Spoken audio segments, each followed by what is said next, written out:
Rival House Network. What's going on around here, Gus? Why did you dig up my wife? Because I wanted to fuck her.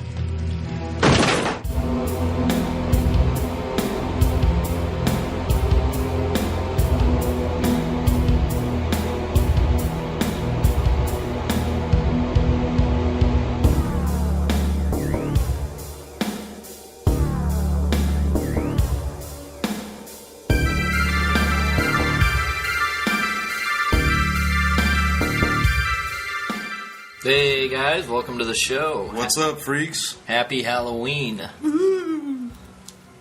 the fuck was that? It was my silence that really made you stand out. Yeah. Scary. I don't know what that was, but I'm pretty sure I heard some crickets there afterwards. Yeah. Holy shit. What the fuck's going on? Yeah, episode 8, the Halloween episode. Yeah. And the first episode we dropped in probably a month. I mean, the last thing we brought you was a Rain Brown interview, which kicked ass. Yeah. Hopefully fantastic. Hopefully that held everybody over for a little while. Go out and download that if you haven't yet. She's a doll. So yeah, she was a lot of fun. Yeah, go back and check that out. But yeah, we got a big episode planned for you today. We're going to be talking about 3 movies.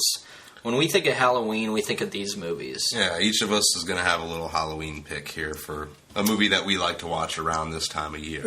But granted, I think I'm in love with all 3 of them equally. I think we just sort of called dibs on one, but I could have easily talked about any of them. Oh, I agree. Yes, sir. I think I was actually a little bitchy and whiny about Pet Sematary II. Well, I want to do that now. Well, yeah, now the cat's out of the bag. Why'd you have to pick that one? Oh, I thought we've been advertising it. I'm sorry. Well, now that we haven't advertised it. Well, I'm sure we're going to be advertising it. But yeah, one of the movies we're doing is Pet Sematary II. Usually we have a little hype up, a little pre, well, I guess, okay, all right, sorry. You've been sick. That's the one I picked, RedRocket. That's mine. You can't talk about it. Well, granted, it's one of my favorites too, so. Go ahead. What are you guys talking about? I'm talking about Trick or Treats. Not the newer Trick or Treat, but the classic 1980s Trick or Treat. Yeah. It's about as 80s as you get. Back when the hair was big and... That's right. Well, it's technically... women were easy? It's technically 1990, but you wouldn't... those 80s movies / 1990 turn of the decade are basically the same, But yeah. Oh, yeah. This main character reminds me exactly of a RedRocket in high school. Let's just say that. But hey, dude, no, it does not. Weinbauer? First of all, Ragman is. We can talk about this later. Why? Yeah, we'll get it. I don't want to. Yeah. It's because you're starting shit with me. Stop it. Going to pick a fight? Yeah, and I'm going to talk about the original Night of the Demons from '88. Nice. That's just, I've always enjoyed that. I think it's a fun Halloween movie. What about a little bit of the remake too? I'll give a little shout out to the remake too. Okay. Yeah. What's Angela's throwing a party and Jason and Freddy are too scared to come? What was the tagline of that movie? Yeah. I think that was one of them. Yeah. Something stupid. What the hell was it? Hold on. I'll find it. I think it was right up that alley. Talk amongst yourselves. That sounded pretty right on RedRocket. Yeah. But you'll have a hell of a time. That was the end of it. You had it right. And then after Jason and Freddy are too scared to come, but you'll have a hell of a time. Yeah, okay. That was the tagline. What was the tagline of the Pet Sematary II? I don't know. I love you more. Back by popular demand. That's all it says on there. Yeah. What does the Trick or Treat one say? I can't even read it. But I have no idea, man. I'm sure it's pretty damn funny. Let's just say that. So, you got some news for us there at Lush at all, or? Just a couple quick things to mention. Well, I got a couple quick things to mention, and then some DVD Blu-ray releases I was going to get into real quick. First thing, that I was going to mention, HorrorHappyHour.com. As we're recording this, I think some ideas are still being kicked around, but they are going to be having a contest for the movie The Super that we reviewed back on episode 5. The filmmakers, Brian Weaver and Evan Macrogianni, contacted them and wanted to do a little Halloween contest and give away a The Super prize package. DVD, I think poster, shit like that. So they're coming up with a good contest idea for it, and that will be coming soon. So just keep checking back on, on the Horror Happy Hour page on Facebook or the website itself, and you'll be able to find more details on there. That would be a really, really cool package to get, man. It's a fucking great movie. So, which, by the way, smacked my wrists. I know, but I just watched that movie like 2 days ago for the first time. What did you think? What were your thoughts? Well, for the genre, I liked it. I'm not as hard on for exploitation. I know that sounds like that's like the flagship of this whole show, that genre, but it's not my thing per se. It's not my pick. But for the genre, I definitely enjoyed it. To me, the best exploitation movie still is Henry. Which that's total exploitation, and which, by the way, we should talk about that sometime. But yeah, I really liked it for the genre. The actors did fantastic. Mm-hmm. Don't ask me to name any of the actors' name except for Ganush or whatever the heck that's her name was. Manoush. Russian. Don't make me sick Manoush on you. I wouldn't want that. She would rip my dick off and throw it in the tall grass, never to be seen again. Yeah, she's a huge sweetheart, but she don't take no shit. I don't. She'd be the one doing the fucking. I'll just tell you. Yeah. I understand that. But yeah, I really liked it and got into the style of everything. So. It was cool. Oh, didn't realize Rain Brown's part was so small. Yeah, I know that was one of the only things I had to bitch about, and when we talked about it on episode 5, I believe I mentioned that in our review of it. Yeah, I was like, my only bitch was I could have used a little more Rain Brown in that fucking movie. Don't even think she had a line. Technically, maybe she screamed. Yeah, she definitely screamed. But that was it. Yeah. But anyway, she could have used a little more Rain Brown, but. Other than that, I thought the movie kicked serious ass. So I figure if I'm not a huge genre fan and I found it likable, I mean, I guess it's probably amazing for anybody out there that loves the genre. So I guess check it out. Yeah, I really enjoyed it. It's probably one of my favorites in a long time. And let me tell you that what was the actor who played the Super himself? What's his name? Dimitri Callis. Yeah. That guy likes sticking his dick in things. That's yes, right. he did. So if you guys are into weird stuff like that and like food fetishes, this guy sticks his dick in all kinds of food. It made me a little hungry by the end of it. Don't eat the ice cream. That's right. I wanted some Ben and Jerry's for sure. Yeah, that'd be the sweaty balls. that new ice cream that everybody's throwing a fucking fit about. But definitely cool. So what else? Let's see. The next thing I was going to mention was the next horror convention that people should plan for. It's Horror Hound Weekend coming up November 11th through the 13th in Cincinnati, Ohio. I'm sure they're going to have. I don't know if they're. I haven't seen the lineup for that yet, but I'm sure it'll be good. So that's like the next big horror con coming up. That people, if you're in the area, or if you are lucky enough to be able to travel to those things. That sucks, man. Who goes to Cincinnati, for God's sakes? Damn it. I want to now. Well, I know. Anthony Michael Hall. We could ask him about what Leanne Curtis said. Yes. He's headlining Michael Rooker. Michael Rooker. Henry Love Michael Rooker. Yeah. Alex Winter. Cool. Really? Philippe Nehon. You killed the boy, Patsy. Doug Bradley. Yeah. Oh, wow. Yeah. We're getting some lineup shit going. Ernie Hudson. Oh, Ernie Hudson, my favorite, dude. For real. He's sweet. They have all the ghosts, but they don't have all of them. William Anthony, or what? Atherton Anthony. Asshole guy. Yeah. Robin Shelby as Slimer. Nice. Slimer, nice.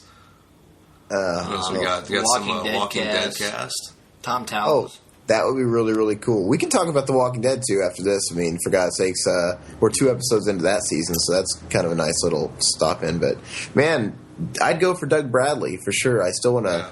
I'd still love to meet that guy. And, on the topic of Hellraiser and Doug Bradley, I came really close. I was bored, man, and I was wanting to check out some new flicks, and I saw that the newest installment to the Hellraiser series, which, by the way, I mean, that series has gone to serious hell in a handbasket. Just the cover for that new one kind of pissed me off, because Pinhead just looked like shit, I thought. Well, have you seen the budget on that thing? I was reading about it. It's like what all three of us have in our pockets combined, thrown on a table, and that's what they made that movie for. But, curiosity got the best out of me, and I could get a hold of it. So I'm like, should I check this out tonight? And I just, like I said, that series has just sucked so bad anyway. Like, I wouldn't even, you couldn't give me copies of the last few. Mm-hmm. I think I have the first 6, and I like up to the 4th one. That's it. But, after reading about it and reading the reviews and stuff, I'm like, yeah, I'm not even going to watch this for free. I just don't even want to. Yeah. So I saw the cover. It looked like Doug Bradley. Well, it didn't look like Doug Bradley. Look like a fat, young Doug with Bradley. a double chin. Yeah. What the fuck? A pinhead with a double chin. What's that shit? But yeah. Couple last ones here. Miko Hughes from Pet Sematary, the original Pet Cemetery. Wes Craven's New Nightmare. Pascal. Kindergarten Cop. Boys have a penis, girls have a vagina. That kid. Yeah. He's going to be Full House. He played Aaron. He was a little dickhead. Yeah. Pax Cow, and then the fucking the thing that fucking fucked me all up from Pet Cemetery was fucking Rachel's sister. Oh yeah. The guy that played her is going to Zelda. Yeah, a lot of people. Rachel. A lot of people freaked out by Zelda. I think I was too when I was a kid. God, it creeped the shit out of me. I thought Pascal was pretty fucking creepy too, though. Yeah. And then who else we got? Tom Savini and Lloyd Kaufman from Troma. And while we're on this topic, I kind of want to talk. Lush and I ended up going out to a local haunted house, and we got to meet Tony Todd. Yes. So I'm very, very jealous, by the way. Yeah, we ended up going out there or whatever. We got. I think I got my Night of the Living Dead DVD and VHS signed from him for free, which was nice. Mm-hmm. And then Lush ended up bringing out as a VHS of Platoon. Yeah, Tony Todd's first movie. And he was pretty damn excited about it. He saw that. He was like, we were in like Flint, man. Yeah, he's like, oh shit, Platoon gives me a fist pound. Yeah. He's like, oh shit. Yeah, super fucking nice guy though, man. Yeah, He was a total sweetheart. Big dude, 6'5", I believe. Yeah, he was. Oh, it was huge, man. And the funny thing was, I mean, the line to go like meet him and everything was like there was like nobody, and the majority of the people were like, "Oh, I think he was in God, what the fuck is Final Destination or something?" He was, but that's a damn shame, man. Yeah, I know. The majority of the people didn't know what he was in. So, yeah. Which, by the way, you were saying he was actually in a movie called Sleepwalk, and I had looked that up. That was his first movie, technically. I don't know how big his part was or what, but it came before Platoon. But I don't know anything about it. But I just wanted to throw that out there, just to get the facts straight. But I'll throw that out there and make me look like a fucking asshole. I'm that guy. Platoon wasn't his first movie. Hold on. Hey, going all super geek on me here. Right. But I'm jealous nonetheless. And damn straight he didn't charge you, man. I don't believe in paying for autographs. If any, much. He charged for pictures. It was $10 to get a picture with him. Which, you know what? That's just the way it goes. The way it goes with people, And that's actually, you go to a convention like this, and you gotta pay, you're looking at $20 for them to sign something for you. Yeah. A lot of people. Yeah, we went to the local one, the Walking Dead cast wanted $20 a piece for their signatures. But it wasn't even they were was zombies. like, who the hell are you? I mean, they were zombies. Featured zombies, and they were really fucking nice people, and they were good enough to talk to us. But it was pretty crazy. But that's the way it goes. That's conventions for you. I mean, they have to make money too, I guess. Mm-hmm. I just don't. I don't get off on it personally, Yeah. But I just like to meet the people. I mean, there's few out there that I would pay for autograph for, though. Yeah.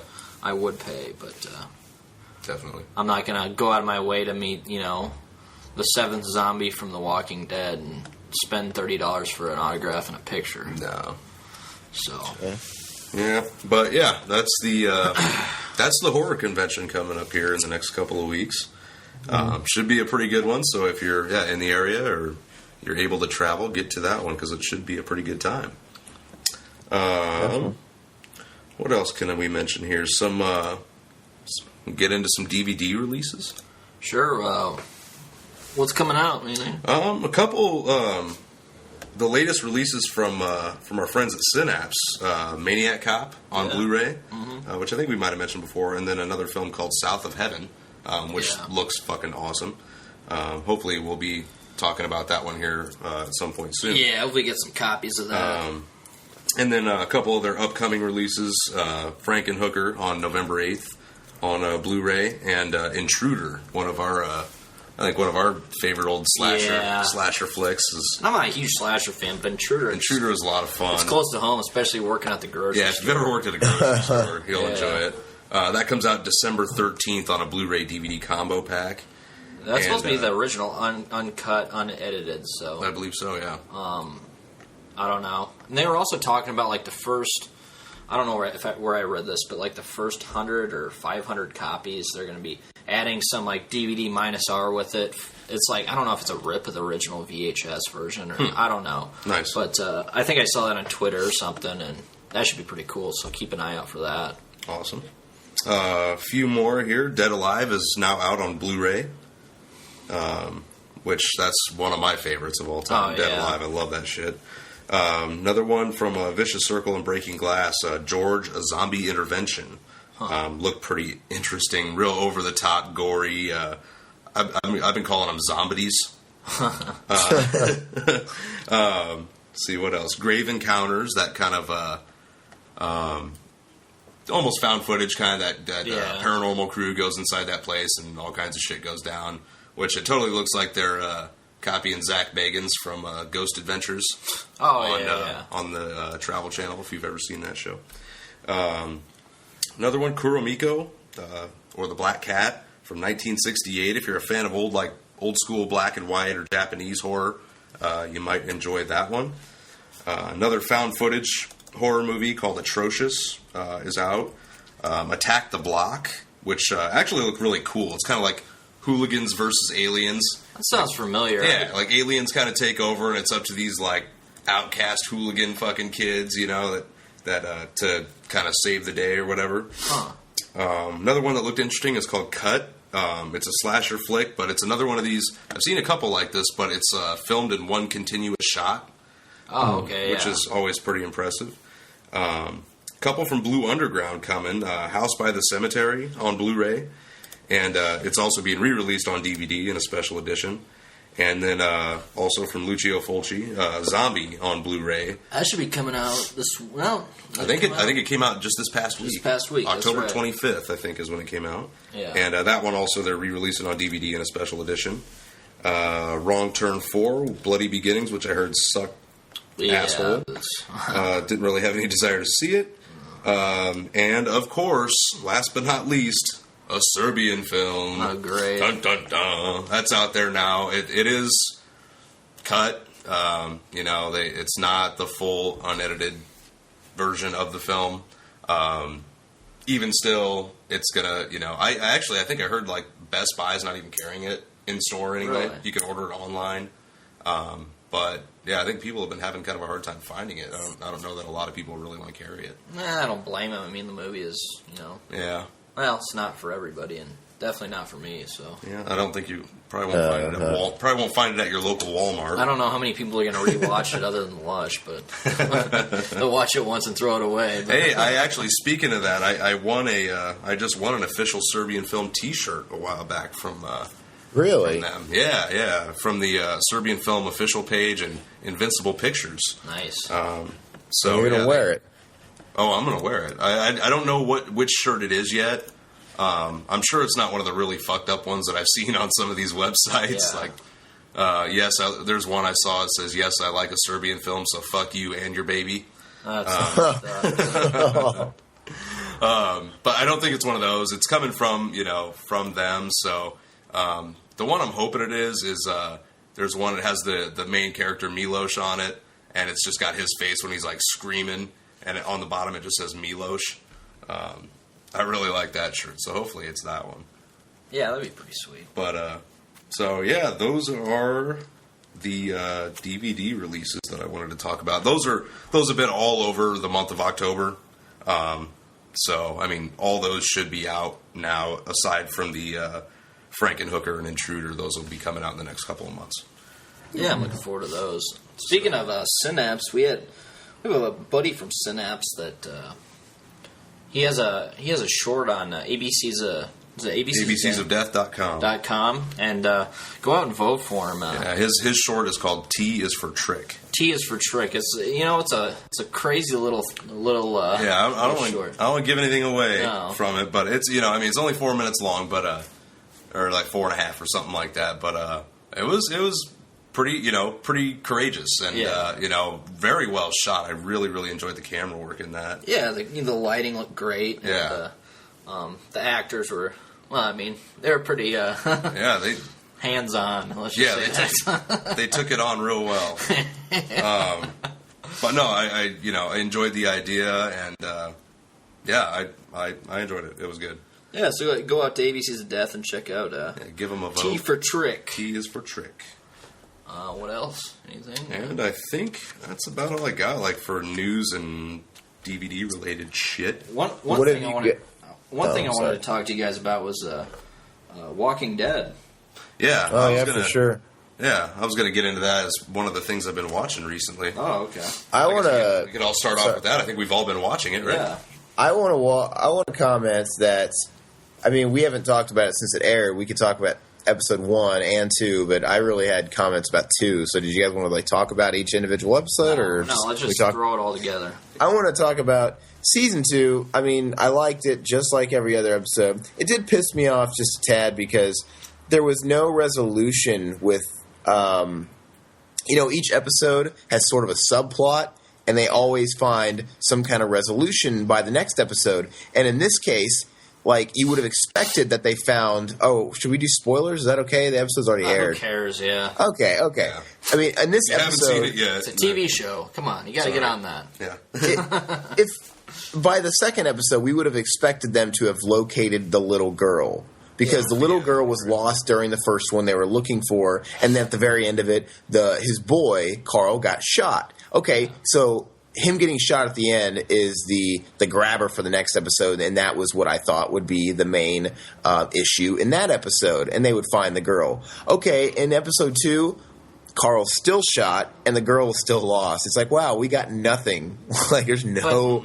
But you say that, but the first season was the same way with, the black guy and his son. Yeah, we never... And then also, the Mexicans with the old folks' home and everything like that.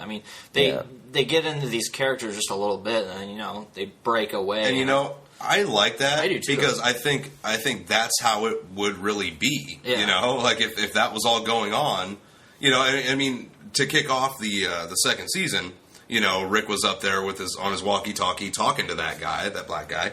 And I hate to call him that black guy. I don't remember his name from the show now. His name is Morgan. Morgan, okay. Morgan. Good. I hate saying that black guy. His name is Morgan.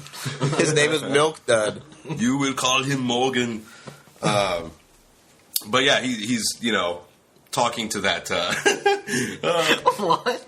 Milk Dud? What are you talking about?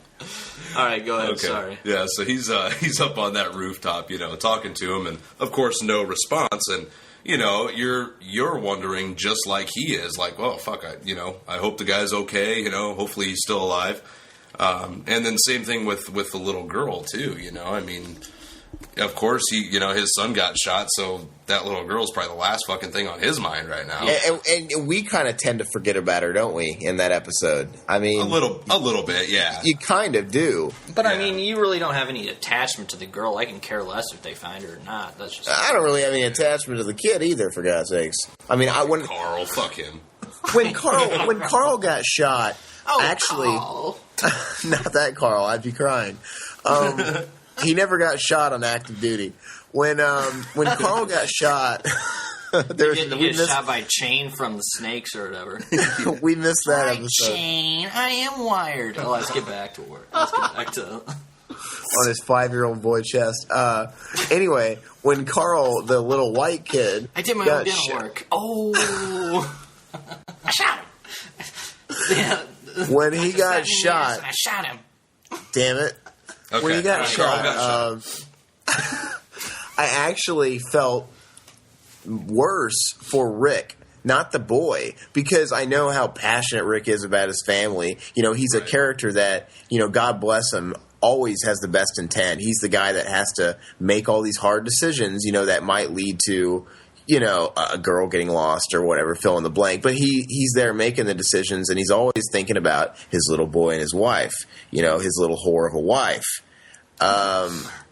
And all that stuff. So I felt bad for him, because he's a good dude. Carl, secondary to me. To me, he just represents a drive for our main character, which, by the way, you mentioned him talking on the walkie-talkie to Morgan. That's like the part of the episode where gets dramatic, his little monologues. It kind of changes tone. That was a kind of cheesy little monologue, if you ask me. It was. Like, if you're still out there, we're leaving camp. It just kind of turns. And he had another one of those little monologue moments at the church. It's just like, and then he had another little monologue moment where he's just sitting there talking with Shane. It's like, okay, here we go again. They're on the step.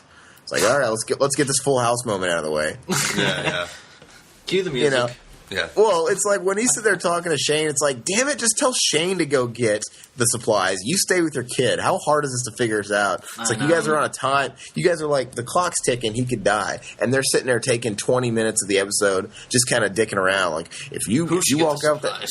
Yeah, if you walk out that door, I would, break your legs. Like, just go do it yourself, Shane. Like, come on. Yeah. Why is this taking so long, Dumbo ears? Yeah, that's... what was it in the church? He was asking for, for a sign or something like that. And then Carl gets shot. Yeah. Like, man, God really stuck it in and broke it off, didn't he there, Rick? Ouch. There's your sign, buddy. God hates you. God smacked. He got God smacked. Which, I don't know if I dislike that scene or not, where they're in the woods and Carl gets shot. Because, okay, it's like, they have something to do. Once again... They don't always seem to be as on the ball as they should be. It's like, okay, they said it themselves.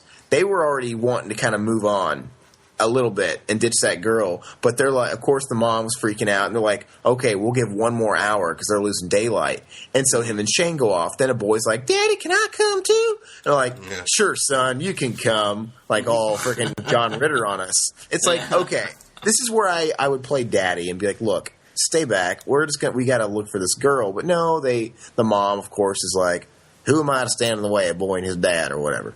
And then they go, and then they're in the woods, and there's that whole deer moment. And then I don't know what the point of that was. Is it like where they hold each other back, like let Carl get it? Is like, are they expecting Carl to shoot the deer, like his first deer? Or what's going on? But I thought he was going to go just wrestle it, like he's I going to don't wrestle know. it down with his bare hands. I kind of thought they were going to look for a damn girl before the sun goes down in about 30 minutes. I don't know what the hell they're doing, and they're kind of smiling, having their little moment. I'm like, but maybe they need that shot of realism. Maybe they haven't seen a live deer in forever, and it's just kind of a moment. I think that was like, because Rick asked for show me a sign, and I think he was kind of seeing that deer as like the sign, and then nope, God's got another trick up his sleeve for you. Your sun's going down. In which Rick, man, that guy he's like, he might as well be Full House's Bob Saget in that show. Yeah, he might as well I'm not a huge fan of Rick. I think I've talked about that before. I mean, I like Shane, but Rick is just cheesier than hell. Man. My favorite character on the show, by far. T-Dog? No, not T-Dog, Daryl. Daryl? Norman Reedus, man. And I've been hearing a lot of people say that too. He's fucking just kicking ass. Yeah. No, I've been a fan of Norman Reedus for a long time. Oh yeah, he's a great actor. I love him.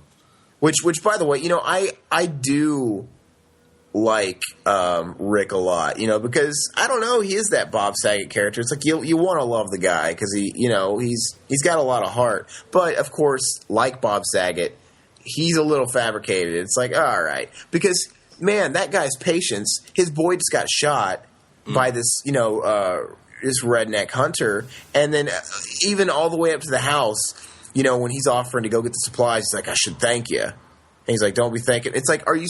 Now, honestly, good for him.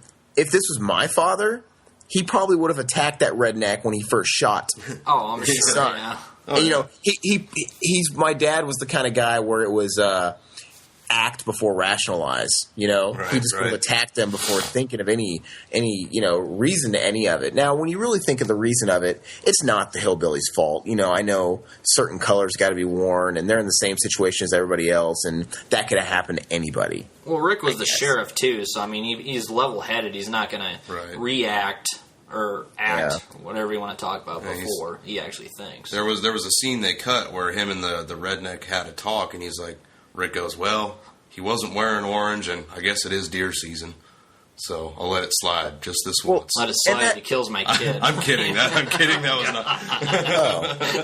not. Well, totally kidding. Wouldn't surprise me. I'll let it slide, but just this once. You shoot my son again. Oh man, I love. That's what Lori said, right?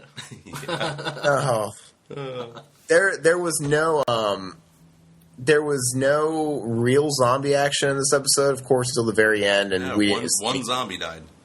Yeah, there was no action. But you know what? The scariest thing about this whole episode was actually when the old man that lived in the farm revealed to them that he was a vet. I'm like, oh, my heart dropped. I'm like, why even tell them? Well, I kind of knew that was coming. I thought it was kind of obvious. That was just me, though. I mean, especially once the mom became involved. I mean, she was asking questions. You know, he wasn't going to be an actual doctor. So. Man, I'm just like, for the sake of, Rick's about to pass out from blood.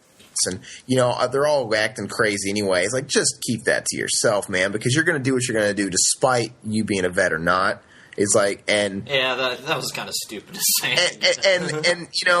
And no matter what, it's like, even if you withheld that information from them and you weren't able to save the kid, they're never going to know. It's not like... It's like all rules are out the window when it's a zombie apocalypse. They're not going to sit there and get your credentials and try and take you to court for, It's like they'll never know. It's like, don't tell them and make the situation worse. Like, sorry, I couldn't save your kid, but I could have saved your dog. Oh, he's like making jokes. If you had a dog, you'd be great. Yeah, no. What I think we're going to start seeing though here in like the coming week, or we're already starting to see it. I think with Carl getting shot and. Everybody kind of ragging on Rick, we're going to see a gradual breaking down of Rick. It already has kind of started with, Carl getting shot, like I said, and stuff like that. But yeah, I think, he's from what I've heard, like I said, about the comic, and I don't know if they're going to do, I mean, obviously the show's a little different. I guess Daryl wasn't even in the comics. He wasn't even a character in the comics. They just added him for the show. Yeah, I mean, in the comics anyway, I guess Rick kind of turns into a real steely, just unemotional character. He kind of takes on the persona of Daryl and... sort of, yeah, just, fills both those, yeah. Yeah, it goes a little more, gets a little more angry and cold, apparently. So I think that might be kind of what we're starting to see, with Carl getting shot, is Rick being broken down. I honestly don't think I don't think he'll change. I don't think as a whole, he won't change. But, I got into a discussion with somebody myself about the series, a friend of mine that we follow on the show a lot. And a comment they had made was interesting, and I didn't know if I necessarily thought it was anything. But they said, their only criticism about the show, as big of a fan as she is that the character personas aren't consistent. It's like, because I made a comment that, first of all, in this episode, we didn't really have anybody on screen that much besides Rick, his boy, who was obviously incapacitated, and, the new characters of the people that lived in that barn house. People like Daryl and everybody else, except for the old man. He had a little bit of his screen time talking. But nobody really else had that much, but just a couple of lines. And but from what they were on screen, it's like people like Daryl, they're showing signs of a heart now. Mm-hmm. They're being and just everybody has their little moments like that. And then I mentioned that, and she was just like, and she made her statement about that. And she didn't like that, it's like, she was like, oh, on shows like True Blood, their characters or whatever, stay pretty much. If you're a jerk off, you're going to be a jerk off the whole series. And I just think that's attributed to the fact that there was no room for there to be too much dialogue. I don't know. Maybe if we would have had 10 minutes on each character, we would have saw some of their signature personas come out. I'm not too sure, but we don't know anything about Glenn really. I mean, they really don't, focus on him a whole lot. Well, or T-Dog or... I remember, to me, they're like, whatever you call, not secondary, but they're even past that. I mean, but actually what spawned this whole topic that we were talking about was when I brought up that, Shane, he really is a really conflicted person because it's like he really is balancing, and he's doing a good job at it because it's like on the last episode, he was playing with the thought of shooting him in the woods, shooting Rick in the woods. And then all of a sudden his son gets shot and he goes back into best friend mode, puts that hat on there for his best friend. I'm like, man, this guy is really hot and cold. He's like, is this either he's doing a great job and that's the way you'd be if you were in that weird situation where you boned your best friend's wife and, he still wants a piece of it too.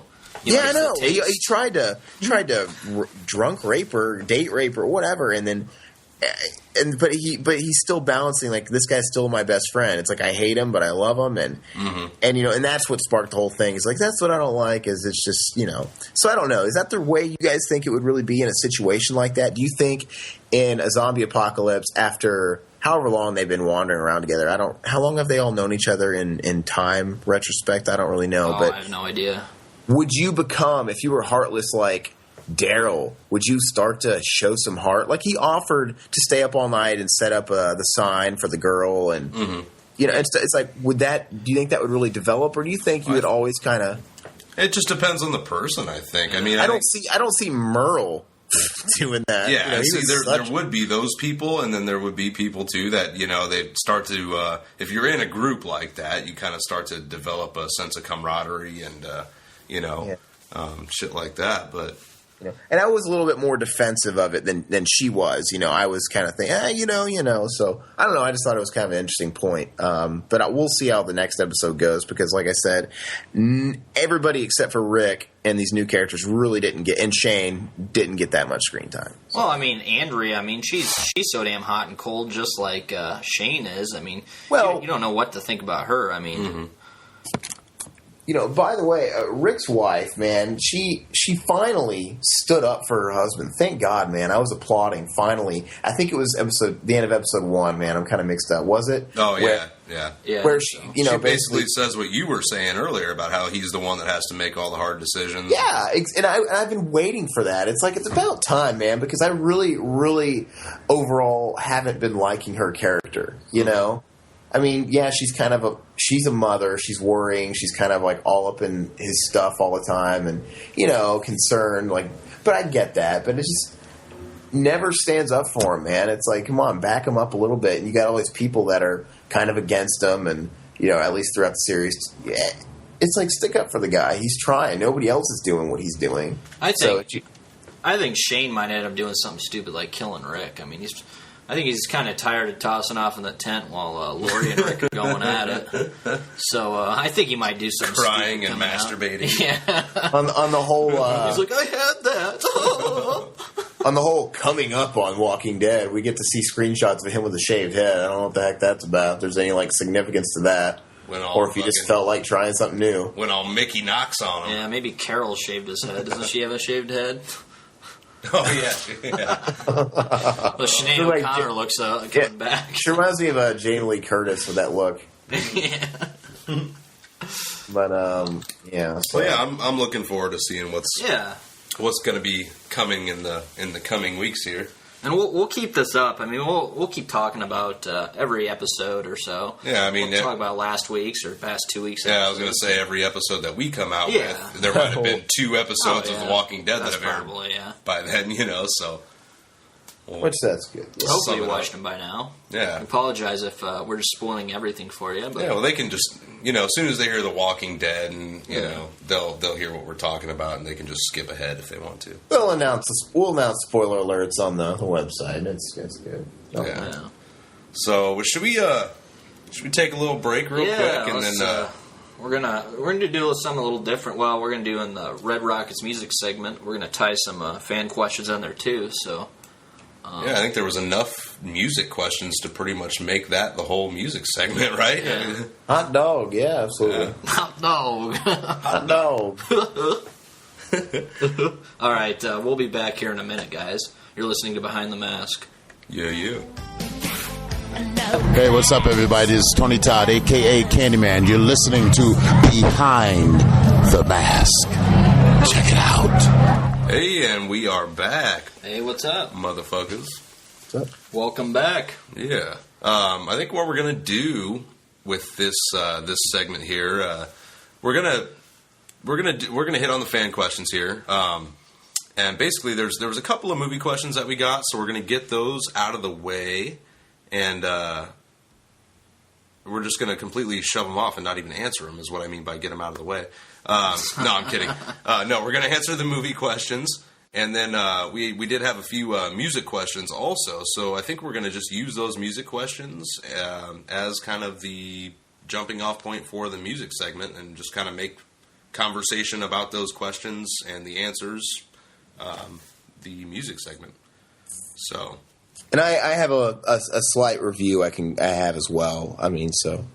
Oh, okay. Cool. Mm-hmm. All right. Well, question number 1. Yeah, we got one from Pat Fury. Okay. He wants to know has anybody seen Troll Hunter yet? And if No. So, what did you think?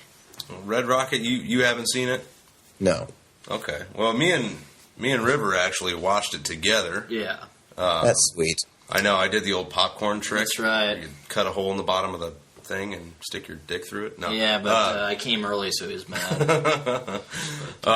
Yeah, no, we what was it? We ordered it like a cable on demand type of deal. Yeah. And I don't know what were your thoughts? You know what? It was really original. I enjoyed it. I mean, overall, it's where was the film made again?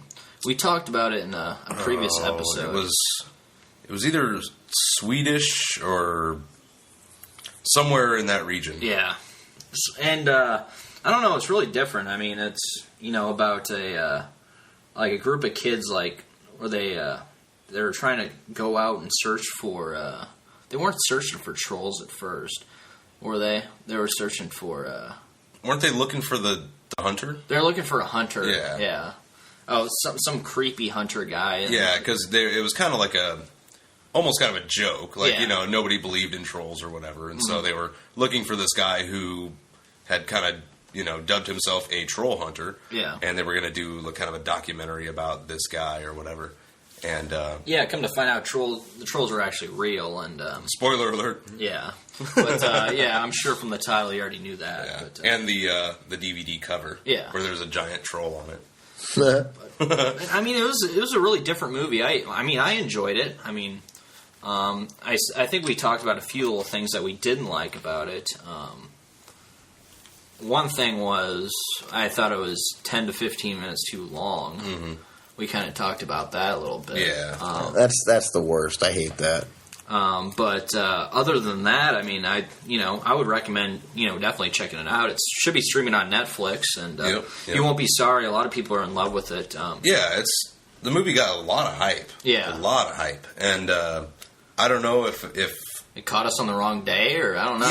Yeah. I want to watch it again. Because when I was watching it, I was really, really tired. Dozed off. I mean, not dozed off. You did doze off. A couple of times, but it was like 30 seconds, and then okay, I'm back into it. I don't think that was the movie's fault. I was just tired that night.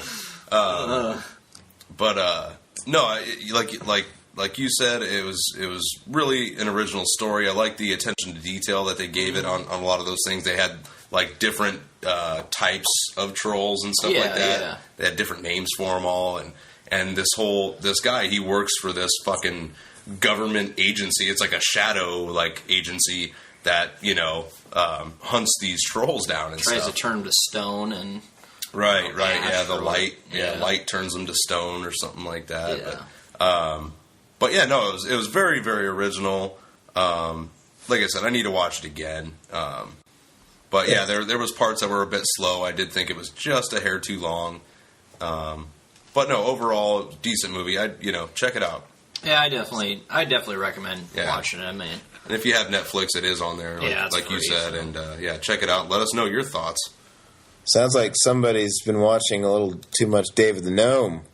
You know, turning the trolls, the light turns them into stone. That must be like a real thing in folklore, because that's what would happen on David the Gnome. The sun would come up and they would turn to stone. Sure it is. Lush and I were doing Schmitz bites with our noses, rubbing them together. Schmitz bites. Sarah. And then What was the fox's name? Swift. Oh, Swift. Okay, yeah, Swift. Yeah, that's my area, man. Oh, I love David the Gnome, dude. I love the intro music. We listen to that all the time. Oh, I yeah, have it on a CD, dude. It's great. Toads and wizards and fairy kings, birds and talking fish that sing. Yeah, I love it, dude. They don't make themes like that anymore. Dreaming happy home. And moving on. Okay. What's our next movie called? Okay. Sorry, guys. It was the sequel question. Zachary Wells asked, anyone have a sequel to a horror series that they love but most people hate? My two big ones are Friday 5 and Nightmare on Elm Street 2. What are your guys's? And I have to agree 100%. Those are very good ones. I agree 120% on Nightmare 2. It's it's probably my favorite Nightmare movie. It's my favorite, too. It's funny you say that. I think we've talked about that briefly, and we've talked about that our whole friendship, but it's just darker. I don't know. And it's got the greatest nightmare intro scene with the school bus nightmare and the dream. Oh, my God. It's creepy. That creeped me out so much when I was a kid. Plus, you got Kuato into all kinds of bondage and S&M and some weird gay stuff. And it's got everything. Jumping out of the pool. Oh, my gosh. That's a very, very cool scene. It's kind of got... I think it's got everything that should have made that whole series scary. And then after that, they kind of went comical with the third one on. But...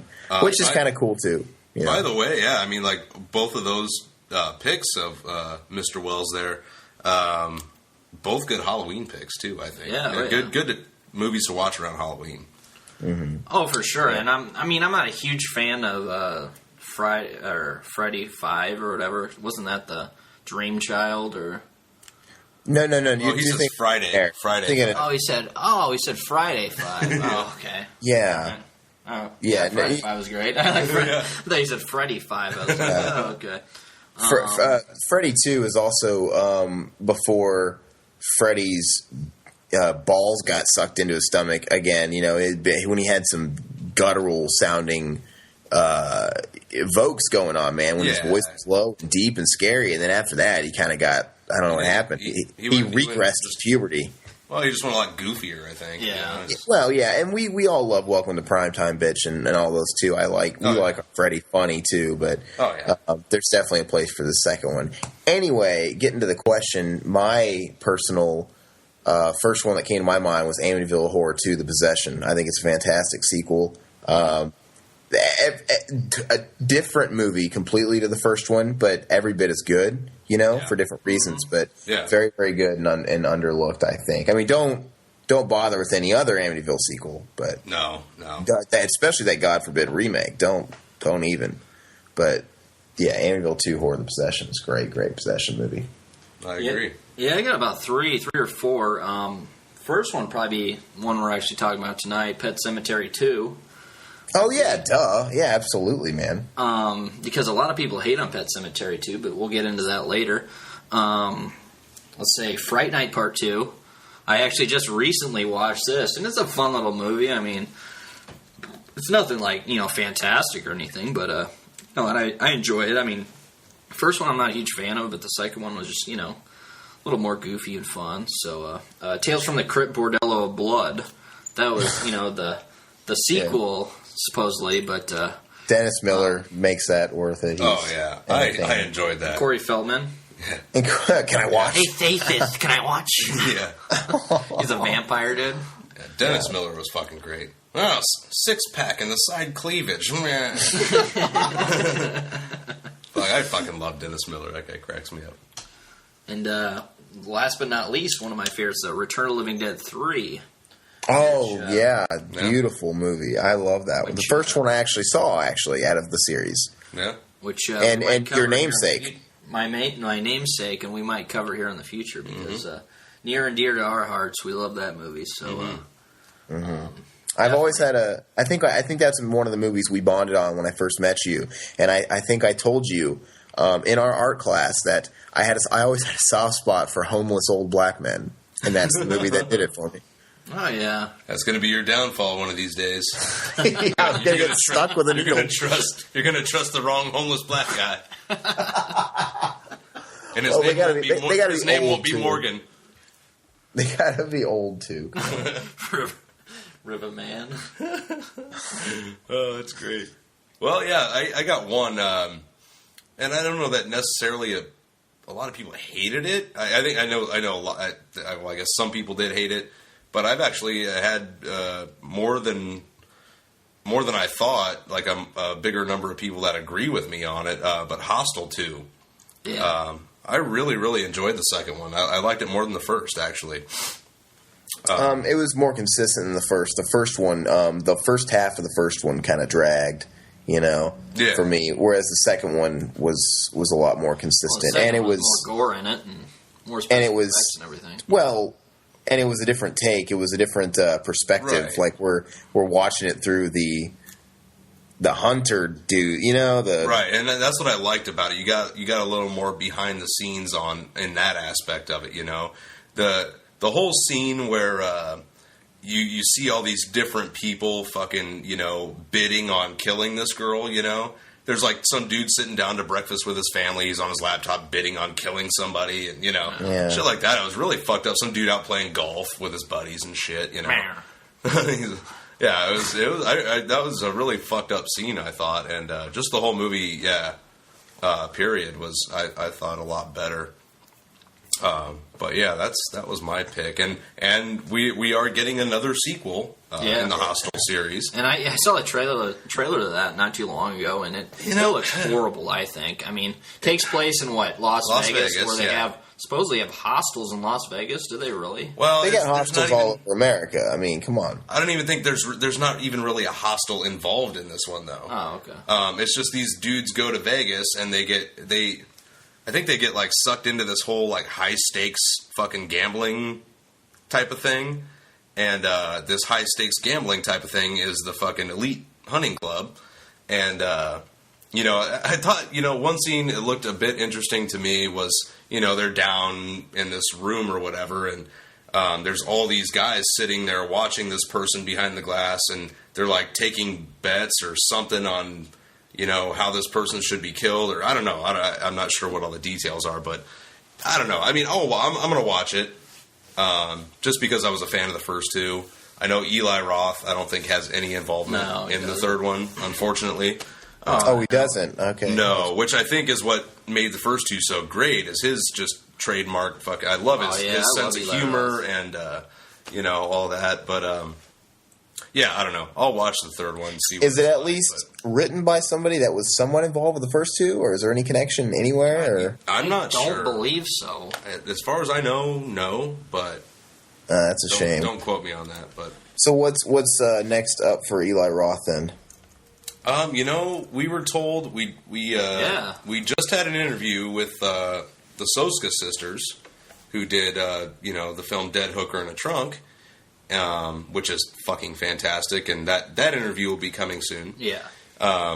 It's already done. We just got to get it put out there. So, but they told us that they kind of danced around it a little bit. Yeah, I guess they're friends with Eli, and they read his new script, and they didn't come. I mean, obviously they couldn't come right out and say anything. Yeah. But what they did say, which you'll hear in the interview, so this, I don't know. Forgive me if this is going to be a bit redundant, but. They said there's a kind of a recurring theme almost in all of his movies, and it's something that he's really into, and you'll see that in this new movie.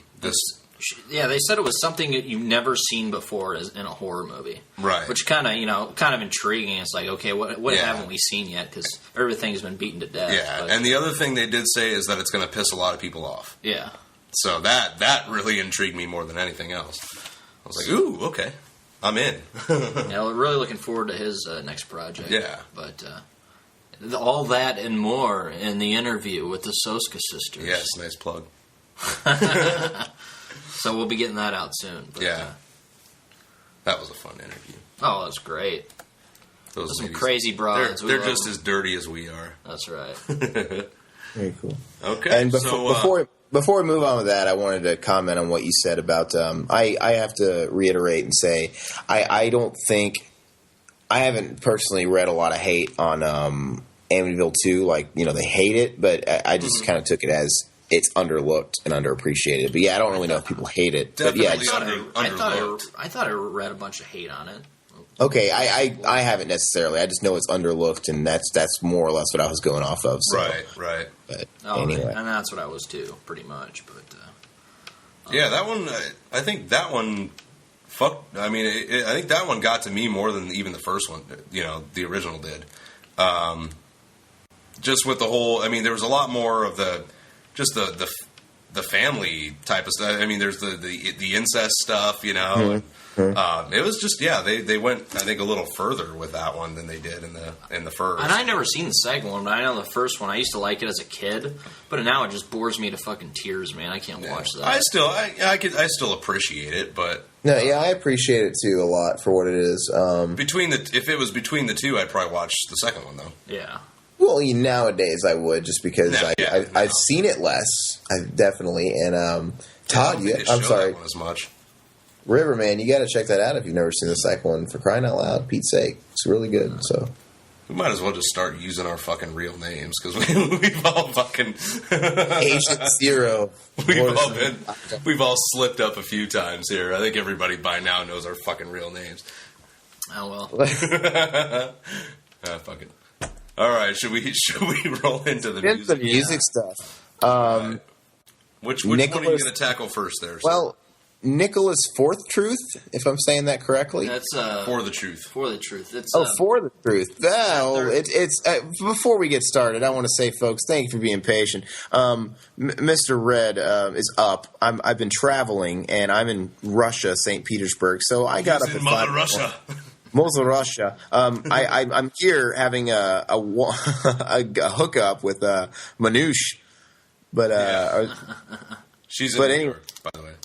Oh, well. Good luck. It might take you a while if you're in Russia. Well, I was in New York, too. So anyway, I got up at 5 in the morning to do this. So I'm a little fried. So if I didn't read it as For the Truth, forgive me. And but yeah, so we'll get into Matt more. 32 from Exploited. Yeah.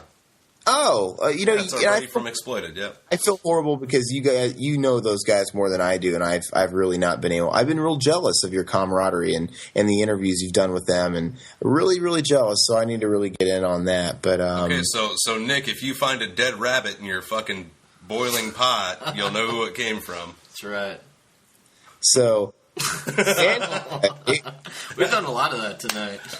I don't even get that. But Fatal Attraction, man.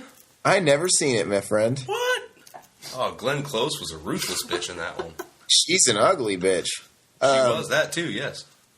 Sorry, that was horrible of me. Fucking skeleton, kind of. Listener question from Nick. Nick asks, what are your thoughts on the Metallica Dave Mustaine collaboration on the No Life Till Leather demo? Would this have made a better studio album than Kill 'Em All? That's a good question. It's asking that age-old what if, coulda, shoulda, woulda thing. And it would, you can't just look at it at, hey, they necessarily would have made the same. It maybe would have caused a butterfly effect. I mean, granted, they had a lot of that stuff already written. And the thing is, with Kill 'Em All, the stuff that Dave Mustaine had his hand in writing, which was a lot, I think it was emulated rather well by Kirk Hammett. I enjoy those performances on the record as they are. And the stuff that maybe he wasn't a part of, I like all the same. I like Kill 'Em All front to back, the way it is. And because what happened with those two, we got two killer bands out of the whole deal. So, we could just totally extract this question and make it even broader and just say, what about what would have happened to Metallica if Dave Mustaine was in it the whole time. I mean, we saw Dave Mustaine experiment with Megadeth, and he had his stuff in the '90s. He had Risk. That was his, weird, moment, and he went commercial too. I don't know. I just think it would have caused a whole butterfly effect. But as singling out Kill 'Em All, I think it's fantastic the way it is, and I think it's just fine. So I don't know. I think the answer is no. I don't think it would have made it better necessarily. I don't know. I don't know if you guys have any comments on that, or if you're as savvy on it as I am and Nick is, but I wouldn't want to touch it personally. Oh, I agree. I mean, I've been in a Megadeth. Don't fuck with art. Well, like I said, I mean, the performances are there, the songs are written, and Kirk Hammett he sounds just fine on that record, And if we can kind of get any sort of answer to that, Dave Mustaine ended up releasing his version, their original version of the Four Horsemen, called Mechanics on the first Megadeth record. That's a great song, by the way. The Mechanics. Okay, well, you look at that, and I personally like the Four Horsemen better, I'm not saying one's better than the other, but I mean... So I don't know, if maybe that's all we have to go off of is what, is that little nugget right there. And if we're going to go off that, then, I like the Four Horsemen better. It had a little more depth. It was longer, had a little bit more dynamic to it, So I don't know, whatever that's worth to you. But, yeah, it's my answer to that. So, which, by the way, I've been listening to, a lot of Megadeth lately, actually. And, by the way, talking about their little clunker of a moment, I think, you guys remember the Risk album? Yeah. Mm-hmm. I remember that whole day very vividly because my father was a huge fan, and I remember him going into his bedroom, putting on the CD, unwrapping it from the shrink wrap, and then about 4.5 minutes later, I just watched the CD fly out of his bedroom and the wall and just smash into pieces. I just remember the door opening, the CD flying out, and after was he listening to Secret Place or what? No, that wasn't on that album. That's Cryptic Writings, which I love. Cryptic Writings. That's great. That record. And Dave Mustaine has said himself, and I agree 100% with Mustaine, that I think Risk is a great record. It just should have never had the Megadeth moniker on it. And I agree, because it's very, they call it a pop record, but it doesn't even sound like conventional pop, but it is pop for Megadeth, and it's very experimental, but there's good songs on it, so I get it. And that could, I don't know, so, yeah. I don't know. Yeah, I'm just replaying that moment again, and it's funny to me. But, anywho, next question. Hope that answered some question, but, all right, next is not really a question. It was more or less a comment. It's actually part 2. It is a question. It's part 2 to Patrick's original question when he'd asked, has anyone seen Troll Hunter yet? Right. His question number 2 was, is Lulu the biggest piece of shit in the history of music or what? This gives me a good excuse to talk about this as well, because since our last episode, the whole album has been up for streaming, and I was holding reservation because they had the one song up, and it was definitely weird. Okay, now tell everybody what Lulu is for those of anybody that doesn't know. I thought Lulu was a singer back in the 60s. Oh, well, if anybody's a fan of metal, I didn't figure I had to, because Lulu's getting so much exposure. But anyway, it's almost taken a life of its own. But Lulu is the collabo album between Lou Reed and Metallica. Okay. For the late person. Anyway. The late person. Anyway, it's... I wanted to hold reservation because I wanted to wait till the whole album is out, because I know records like this, when they're weird, you need to hear the whole product. You need to hear it as a whole and not just an individual track. It's one of those experiences or whatever. Mm-hmm. And the whole thing is since streamed. And man, I don't even know what to say. And I described it as a bad acid trip. Yeah.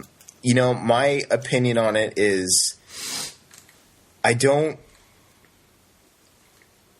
I don't blame Metallica for it because they've even said, they've tried to reassure people in the media that, people are going to think this is the next Metallica album and this is going to, kind of signal where we are. He's like, it's not. They're in the studio right now. They've started the new album. He's like, this has nothing. It was just a project that was presented to them. It's a Lou Reed project. And basically they're the backing band. I can respect that. And, but I really don't understand why they put their name on it, Lou Reed and Metallica.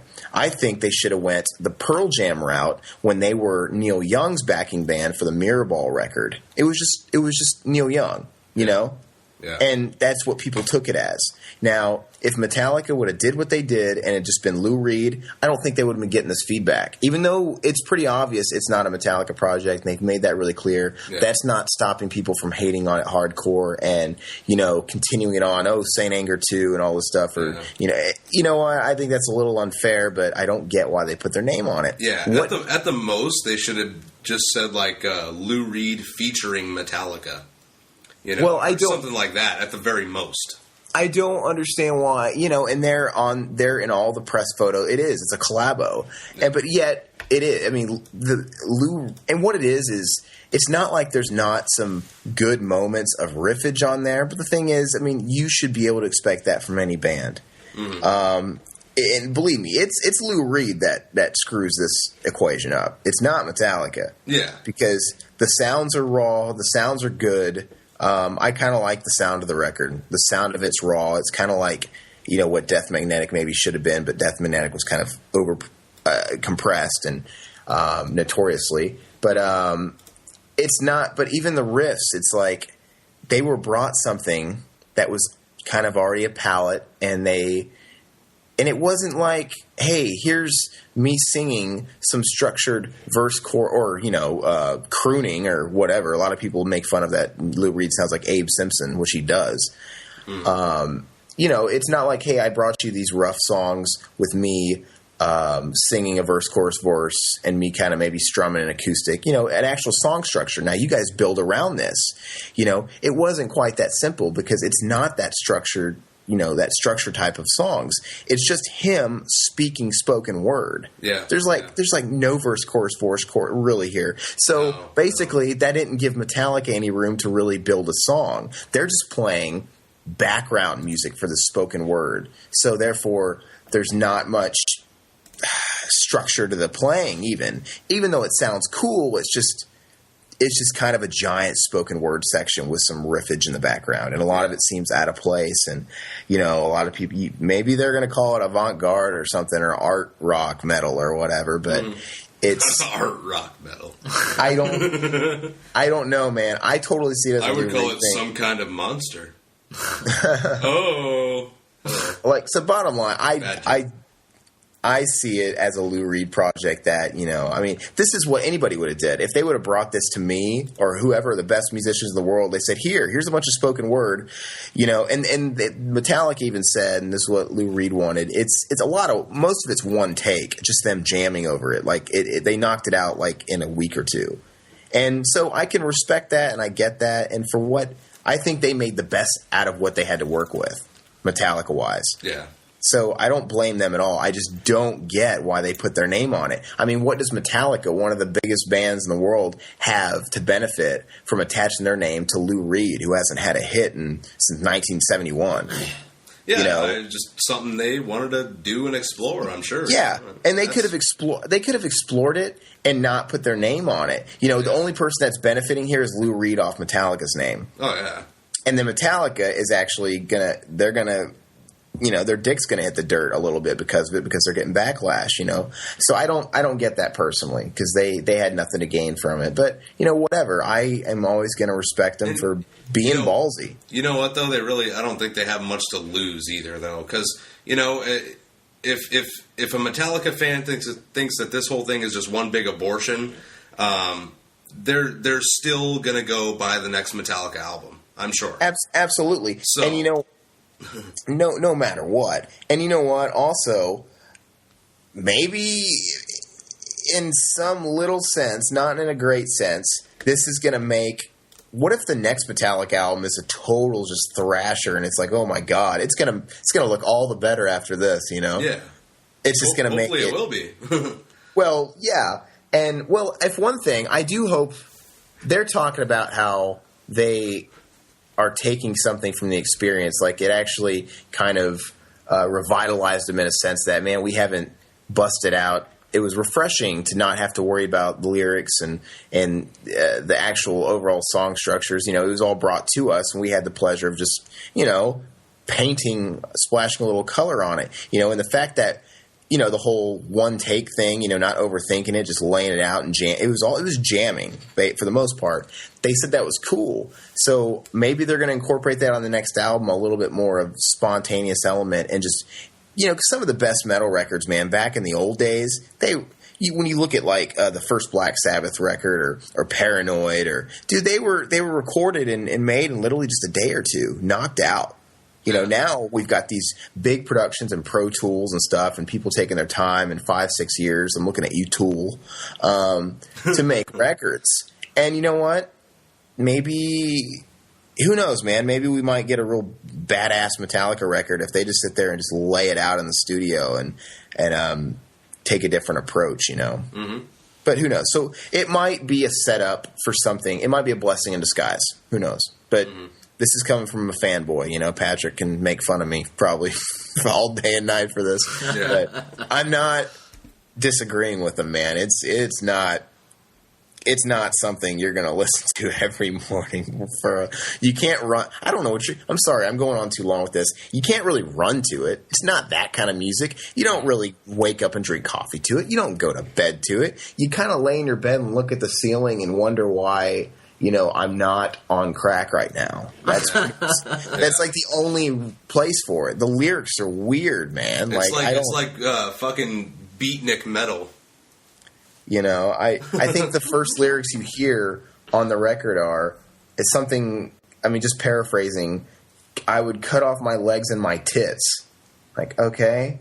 It's just a lot of sexual references, a lot of what seems like asexual transgender lyrics. I don't know what's going on here. Maybe that's saying something. Maybe Kirk Hammett's coming out of the closet saying start being transgender. If RiverMan's been listening to me at all this entire time, he would know that I said Lou Reed wrote the whole thing. Well, maybe Kirk jumped on it. He's like, "Oh, I love these lyrics. They inspire me." Man, Kirk does what he's told. We all know like that. Peggy. Yeah. You inspire me. You inspire me. 3 weeks. But 3 weeks. But that's what I have to say about that. Nutshell. Peggy. Okay. Shell, not Metallica's doing, but I don't get why they put their name on it. But I'm not going to let it get in the way of my thoughts on the next album. To me, it's just kind of I dismiss it. It's like, it's okay, you know. Yeah. It's fine. Because there's a million people that have done the same things. They just haven't quite put their name on it like they have, you know. So that's all I have to say about that. Hey, I want to talk about, what have you guys been listening to lately? I like to kind of refresh it on that. Lately, I've been in a sort of a classic hard rock metal mood, a la 80s. And I've been listening to a ton of Armored Saint. Big fan of those guys. Very painfully underrated. Skid Row, Trouble. I mean, I kind of went on a little posting spree earlier, but that's just what I've been listening to the last few weeks. You know, stuff where we had real vocalists and you know, stuff like that. What have you guys been listening to? Oh, what about you, Lush? Yeah. God, you know, I've been dealing with a lot of house issues lately. So yeah, God, off the top of my head, what have I been listening to? God, I can't think of, I mean, radio. Fucking shitty radio, really. Shitty fucking radio. That's what I've been listening to. Pretty much, man. Like, I don't remember the last time, plus in the car, our CD players broke, so. Oh, fun. That kind of fucks me there, too. Radio? Who needs a radio? Who needs a radio? What are you saying? Yeah. Yeah, I do, and it's not pretty, but, I don't fucking remember the last CD that I actually put in a fucking CD player and listen to. Really? That's just how it's been for me since the last show when I actually had something to talk about. So, I don't have much. All right, River. Well, I mean, like he said, I haven't been listening to a whole lot, but the stuff I have been listening to are, I've been listening to some Aerosmith. I pulled out my Get a Grip tape. And, Living in the fridge. Sorry, it's Weird Al's. Jam into that. Of course, Get a Grip. I grew up on that album, and I love that to pieces. So that one. Let's see, what else have I been listening to? I've been on kind of Tom Petty kick. I don't know. I've been kind of. Okay, I see the genre kind of lingering around right now lately. You know, I like to. It makes me think, and I like to bring it up every now and again because there's a lot of bands that are, like I said, painfully underlooked and underrated and underappreciated. So, you know, and lately, actually, I've been dividing my time. A lot of Armored Saint, I think.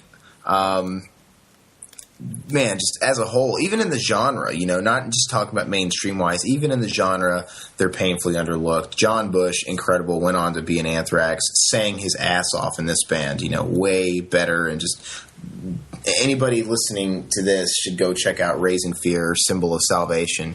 If you guys, you know, horror geeks out there, they actually made an appearance in Hellraiser 3, Hell on Earth. In the nightclub, the guy's studio, they were playing a song called Hanging Judge off the Symbol of Salvation album. Great song, great album, great production. It's just kind of a perfect night. It came out in 1990. It just represents that sound so well. So go check out that or Raising Fear or any of their catalog. They're freaking incredible.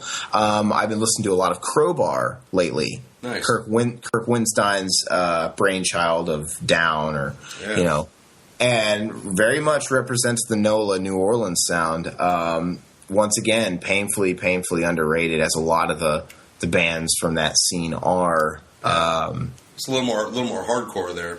Yeah, it's sludge, doom metal, hardcore. Yeah. Well, the thing is, they all a lot of those NOLA bands, they all kind of have the common thread of having that sludge, down tune NOLA sound, but they all have a different flavor. Like I Hate God clearly has a different flavor from you know, Goat Whore, and Goat Whore's black metal straight from the swamp. Yeah. And then, you know, you got Crowbar, which is kind of more of a hardcore thing. You know, check out any of their body of work. They never strayed too far from their sounds, you know, so you can't really go wrong. But I definitely recommend their self-titled, and maybe my personal favorite, Broken Glass. It's from 1995, and that was produced by Phil Anselmo, actually. But that was probably my favorite record.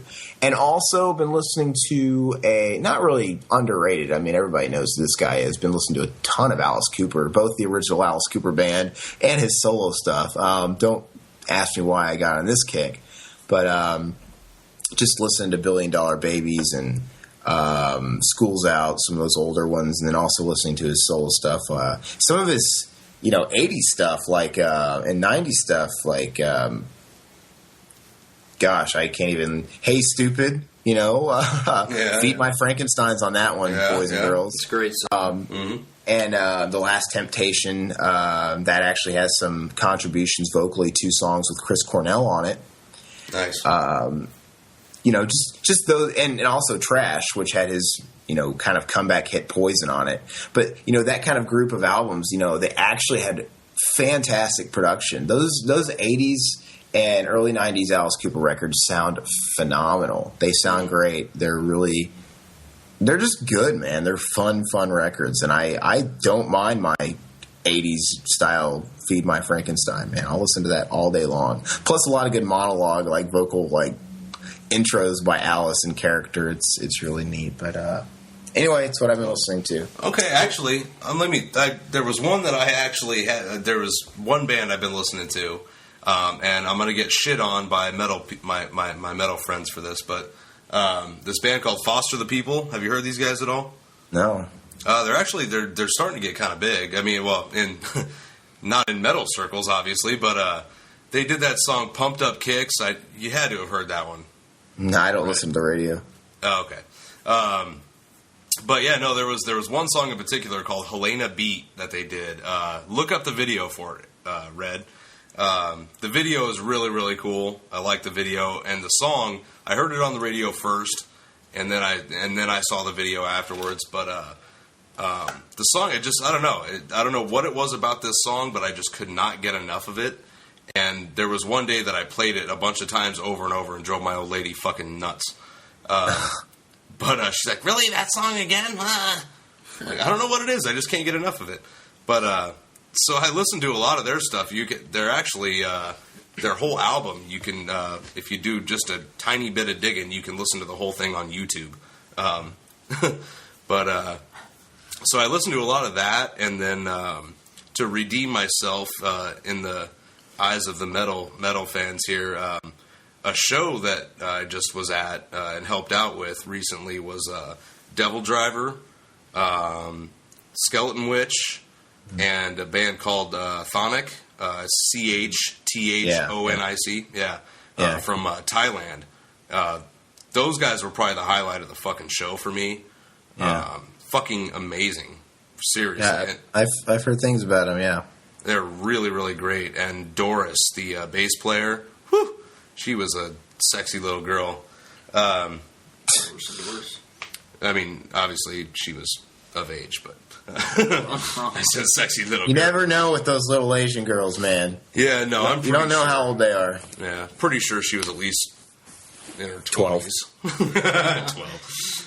Yeah, but no, they were great. Skeleton Witch was fucking awesome too. They're like a thrash band with like death metal vocals. It seemed like. So they were a lot of fun. Devil Driver, of course, was fucking pretty kick ass. They put on a great show. But so I went to that. I helped out with that show, and it was just a pleasure to be a part of that. It was a lot of fun, and yeah, pretty cool. So check out all those bands also. It should also be noted that Dez is actually reunited with Coal Chamber for some reason. Really? Who knows why? Who knows why he'd want to resurrect, a band from that genre? When clearly he's kind of transferred and merged into sort of a more of a modern metal genre. Right? Yeah. But he's on, yeah. Well, I mean, is there really a place for Coal Chamber anymore? Loco and all that weird. That new metal age is over. I don't know. I never liked Coal Chamber. It was kind of a niche thing, seems to me like it was. And he's kind of been in the press talking about it. I guess that band had disbanded because the other members had been into some serious drugs. But I guess they're all clean now, and they're getting back together for the Soundwave Festival in Australia, and that's just where they're taking it. He's just like, I've still got commitments with Devil Driver where I'm not talking about making a record. We're just going to go have some fun and do some shows. I won't be seeing them. I don't understand the appeal there. I'd rather just keep making Devil Driver music, but not that Devil Driver, in my opinion, is like amazing. I mean, to me, it's just sort of, I can listen to it. It's okay. I've seen that. Just good kick-ass music. Yeah, I've seen him a couple times live, enjoyed it. But Coal Chamber just makes you raise an eyebrow. Like, why? Who the fuck put on Coal Chamber? Yeah. That's what I would say. Sorry for my French. And of course, I didn't mention the band that opened the show. Some of our locals here, a band called Cursed by Moonlight. Yeah, who we played their music on the show before. So they had the opportunity to open that show, which was very, very cool for them. So why didn't you snag an interview with Dez for me? Dez was he was okay. He was nice, but didn't talk much. He was. Hey, how you doing? That was about it. So you did meet him? I did meet him, yeah. But did you get backstage because you know Zach? Yes. Very, very cool. I'm friends with the promoters of the show, so I was helping out with the show in a couple different aspects. So yeah, I mean, I got to meet all the guys from Devil Driver. I mean, all the bands I got to meet and talk with and stuff. But Dez, he was pretty much on the bus the whole time, and I saw him like twice. It was once when they did a sound check, and really he just came in. The whole rest of the band was doing the sound check. he came out of the bus one time, came in, listened to it for about 5 minutes, said, okay, that sounds good, went back to the bus. And then I saw him the second time right after they got done playing right behind the stage. And I said, hey, kick-ass job, bro. And he's, thanks, man. Gave me a fist bump. That was about it. And for a guy that sounds like Grover from Sesame Street on stage, he talks like this. Yeah, and he's really Super Grover. He's really, really short too.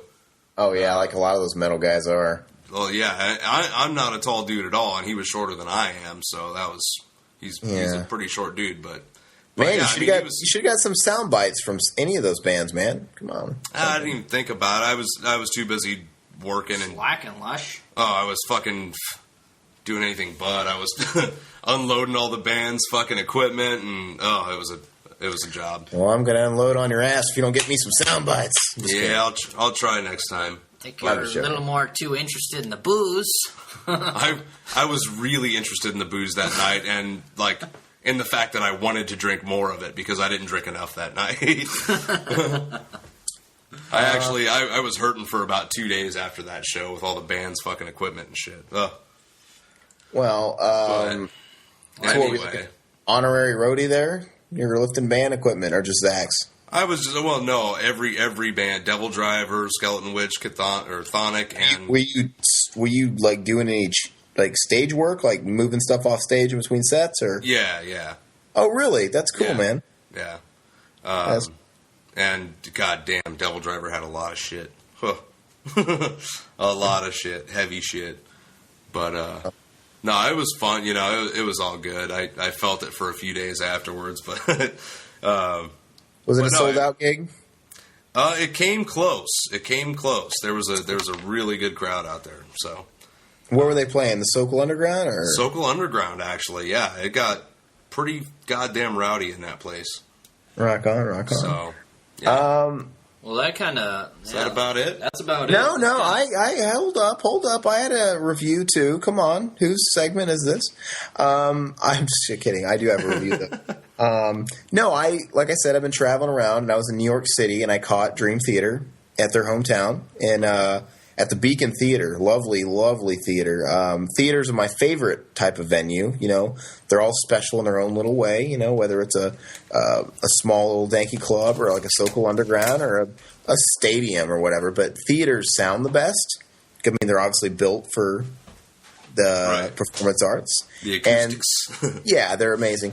Anyway, it was kind of a big deal to me to check them out because, you know me, I'm a nerd with this stuff and the debate of the drummer switch and all that stuff. You guys might not care so much about it, but I'm going to stroke it anyway. Yeah. I wanted to see how they fared without Mike Portnoy. And you know what? I was silenced because, you know, I was scared because he was the front man and the rest of the band doesn't really have a lot of energy. They kind of just focus on their instruments and, you know, playing a million notes a minute. And he kind of revved the crowd up and, you know, doing his thing. He was the front man.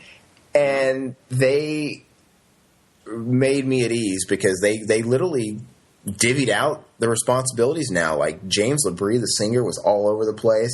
John Petrucci had some energy. He was actually headbanging. It was very odd. Nice. He actually jumped off a PA or two and did a Geddy Lee kickflip with his legs, you know. And, you know, I can't complain. And the band sounded tight. You know, there's backlash of they're not changing the set list. That's what they've always been known for, is Mike Portnoy would change the set list every single night. And so that, you know, it was just, you know, for them, I guess it was a lot of work, you know, but they want to keep a consistent set, which, you know, as a fan, you know, I think it's neat how they change the set, but they're like, look, a consistent set's the way to go because, you know, our crew can get a consistent stage show and light show for these songs and everything. It's not changing all the time. And, you know, and not to mention our performances are going to be better. You know what? Their performances are great. James LaBrie sounded amazing. Like, he hasn't sounded that good in a long time. Everybody was just flawless. So, you know, if I'm only going to catch him once a tour, maybe it's not such a big deal. I mean, if I was seeing him 5 times, then yeah, it would be like Lamb of God, where I've seen them, you know, 15 times probably, more than any other band, and they've played the exact same set list. When they go out and tour for an album, their set list does not change. And then when the next album comes out, it'll be almost every song off that new album, and then it will not change, which that's my dig at that band. But other than that, great shows. So definitely check them out if they're in your neck of the woods and you're a fan. They're on tour now with Trivium, which I saw Trivium for the second time this year and my third or fourth time overall. And this is the only instance where I really couldn't walk away from them because I'm not a big fan. But sat there and enjoyed their show. And, you know, as much as Matt Heafy's a classy guy, I really like Matt Heafy. Yeah, they were really nice. Yeah, they were really nice guys.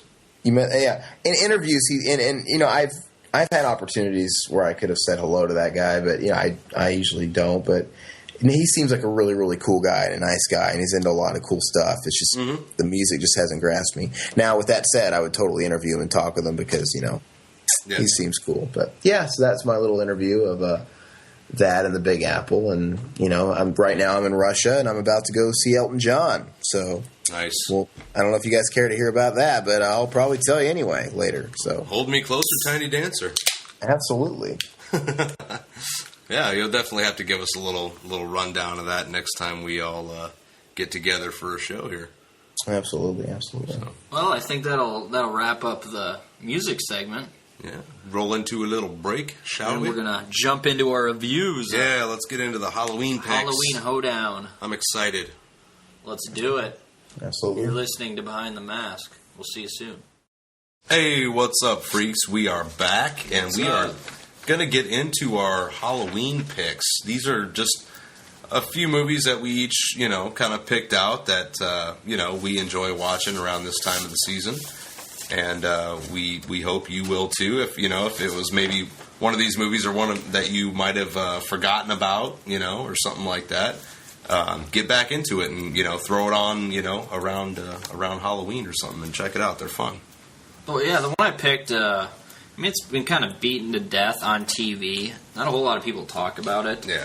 But if you check on, you know, AMC or, you know, any of those TNT, TBS, you know, for Halloween movies, this one is going to be on, I guarantee it. It's Pet Sematary II.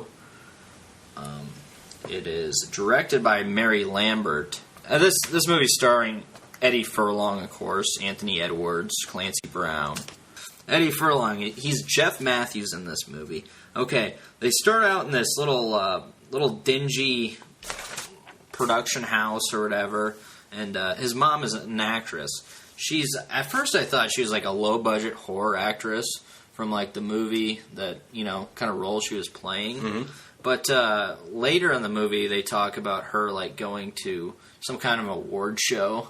It's like, oh, that's the dress she wore to the Tonys. Or no. Yeah, I wanted to say that too. The Emmys, and you see at the school they got magazines. She's all over Vogue and like these big magazines, and I'm like, really? And this is the chick that was in that C grade, you know, Vincent Price wannabe movie we saw at the beginning. So yeah. Exactly. And they have like cheesy effects with like, you know, like dead hands, like zombie hands that are up like grabbing her from the water, like you know, like they're like Nobby's skeleton hands. Yeah, there's like something you find at Nobby's or something for like $2, dude, and then some guy underneath like the water or whatever, like trying to grab her. It's like, oh, this is the scariest thing I've ever seen. But yeah, so as we go along. She starts acting and everything, and you see kind of a surge protector and water dripping everywhere. There's a guy with a hose spraying water all over like the ground, all over the surge protector. For some reason. And, of course, water is coming from the ceiling, hitting the surge protector. So you're like, huh. Those outlets are really dirty. I better spray them off. What's going to happen here? So, yeah, she starts acting. She gets right next to this metal... what is this? It's not a cage. It's kind of like a fence, a metal fence, grate fence. And okay, you know, she's in the water and everything, and the surge protector falls in the water. She gets electrocuted. Yeah.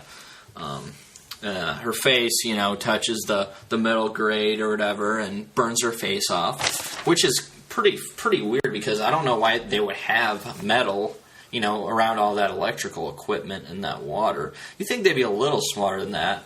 If she's such a big star, you think they'd take a lot more precautions than they're actually doing. So, so Eddie, little Eddie Jeff, however you want to call him, His mother passes. She dies. She gets electrocuted and everything. You failed to mention that he sees it all happen. What? Yeah, you failed to mention that he gives the crowd what they really want, and he gives us that famous "Mom!" Yeah. that he did in Terminator 2. Yeah. Mom. So the next scene, it kind of shows at her funeral. All right, Jeff's father wants to get him out of L.A., so he takes him to Maine, or he wants to move to Maine, which was kind of funny. He goes from L.A. to Maine. He goes clear across the United States just to live in an old city that reminds him of his mother, which I thought was kind of funny. What do you think about that, Red? Well, they did imply, going back a little bit, that they met.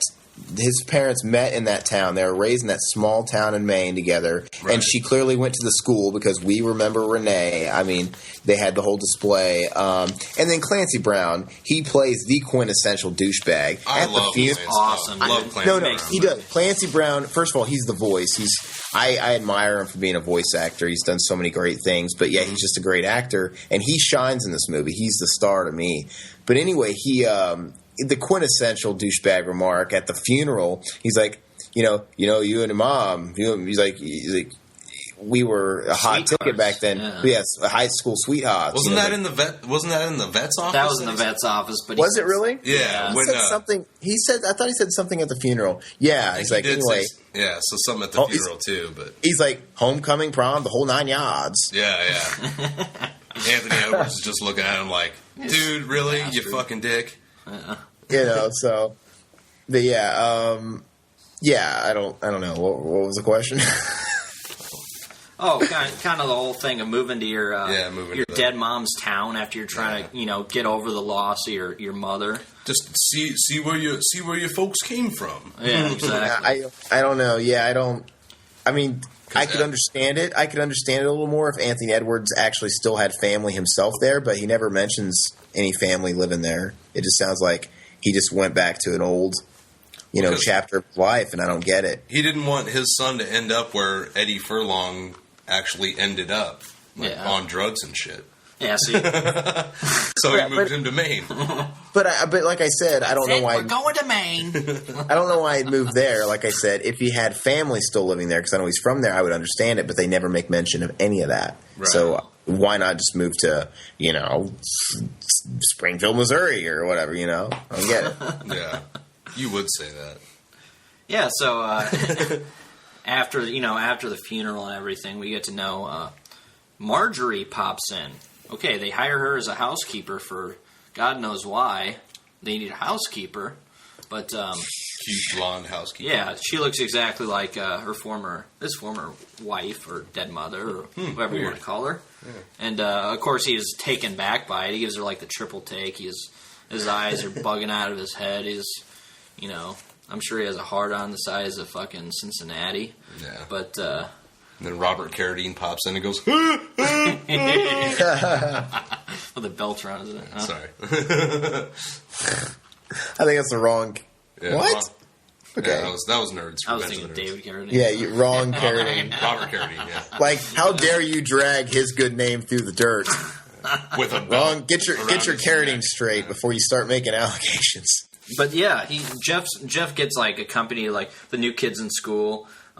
He meets like all the little douchebag kids that like call him Celebrity Boy, and he gets pretty irritated with some of them. And yeah, we get to meet was it Drew?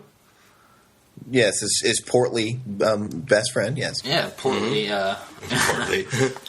Portly. Portly, yes, but smart as a whip.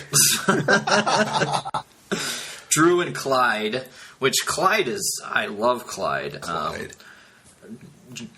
Played by Jared Rushton. Tom Hanks' best friend in Big. Big, yeah. Tom Hanks' best friend in Big. What else has he been in? Who the fuck do you think you are?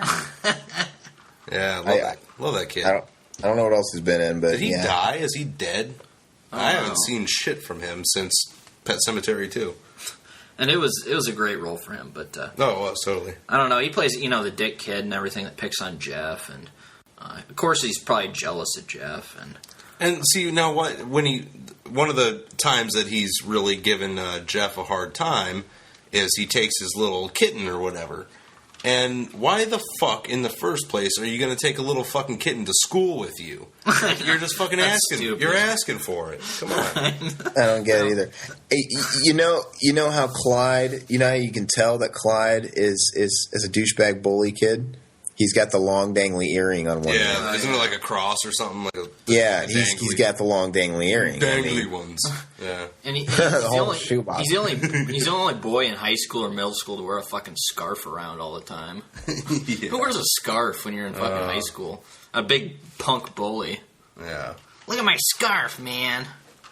This shit's cool. Yeah, Okay, I don't know. but, I think Drago Malfoy probably looks like he'd wear a scarf, but he's British. Yeah. But yeah, he grabs his cats or starts chasing him on the bike and everything. And as they're chasing each other, they drive by the Creed house. You see the Creed mailbox and everything. Yeah. You see that. I thought that was kind of cool. They kind of threw that in there, but because I mean, they didn't really talk about the Creed murders and the whole movie. I mean, they did. They mentioned did. it. They mentioned it, but I mean, when he goes to the taxidermist. yeah. But, I mean, it wasn't, like, really, really in-depth or anything, but, yeah, he, ends up telling about the pet cemetery, and, he gets to know, his portly friend Drew. I never seen anybody hit Gus like that. That kid's acting, and also, sometimes I wish Gus would die. You shouldn't say that, not even about your dad, stepdad. Gus is my stepdad. Hey, he's just a depressed fat kid. Yeah, that's a good way. He's very depressed sounding, just very Eeyore. Yeah. He's like Chunk, but not as funny. Exactly. No, but he has a dog or whatever, and he's pretty passionate about this little feline. Well, it's clearly his only friend. Yeah. Zoe! Oh, Zoe, and the thing about they show Zoe, and then Zowie. Is it Zowie? Yeah, it is Zowie. For some reason, Gus hates Zowie. He'd rather stick his finger up a rabbit's ass than fucking deal with Zowie. Because he has this rabbit cage, and I don't know what the hell he does with the rabbits, but he has like 50 rabbits in this fucking cage, and he's obsessed with them. Well, I think he probably sells them, and they clearly cook them. They eat them. They eat them? I think, Who eats rabbits, really? why not? But why not? But I think he sells them. But yeah, I don't know. After he fucks them. I could see zombie Gus doing that. I gots to have it, just like a rabbit, some pussy. I used to sing that back in elementary school, dude. Nice. Okay, moving on. We'll kind of jump into Halloween time, where they're all dressed up. I think, wasn't Jeff dressed up as like, Jason, or the typical Jason, and Fat Albert was dressed up as, Dracula. Yeah, they end up going... Hey, I want to suck your blood. They end up going to some bonfire, and... Which, by the way, why would you go to the bonfire that Clyde's sort of hosting? Yeah. Exactly. Yeah. Is it that small of a town that you have to hang out at his social events, or They nothing? always do that shit. This is Clyde's party, man. Yeah, what the fuck? But, I don't get it. yeah, they go there. They're probably... I want to mention that, he goes out against Gus's wishes because Gus puts it, he tries to lay down the law, as he puts it. Too many law enforcement puns with that guy. You broke the law, Drew buddy. Now you got to pay. And then he catches them at the campsite, and everybody scatters, of course. And then he tells Jeff, you better get home. And then... Okay, Jeff clearly doesn't start running home, but he doesn't care. He still picks up a 2x4 and is about to beat the shit out of Drew with a 2x4 with Jeff watching. I'm like, what is wrong with this guy? He's about to go down. And, obviously there's a witness, but that's not before Zowie comes, a zombified Zowie, because he totally skipped that part. He buries Zowie in the pet cemetery. Yeah, I forgot. That's where that comes from. It's a big point. He buries Zowie in the pet cemetery because Gus shoots him because he gets into the rabbit cage one too many times. And then, has one of my favorite Gus lines where he pulls out the gun. He's like, Zowie, no! He's like, what, Drew? What did you say? And then he shoots him. And then there's that whole scene where he goes and finds Zowie in the woods, and he's sitting there cradling him with the gunshot wound, and they're playing that song.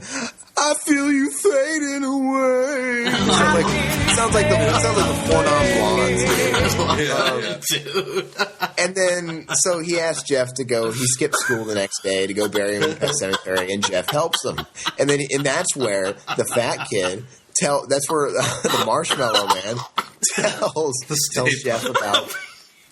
He tells Jeff about the myth lore of the pet cemetery, or the burial ground beyond the pet cemetery, rather. So you skipped all that, and that's what leads us to where we are now. Gus grounds him, and then he goes out against his wishes. His mom lets him go, and he gets pissed off because he comes home a little early, and his mom's trying to, offer him a little mooshu, a little, hanky-panky to distract him from realizing that, Fatty is not in his bedroom. So he goes into and finds out. He goes to the campsite, and that's where we're at, and he's going to beat the crap out of him with a 2x4. Okay, now we're up to speed.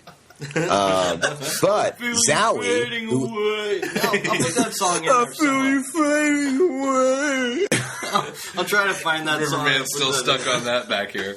And he's crying. He's like tearing eyed, and you see the look on Zowie's face in his eyes. Yeah, I am too. We'll definitely have to play that for you guys.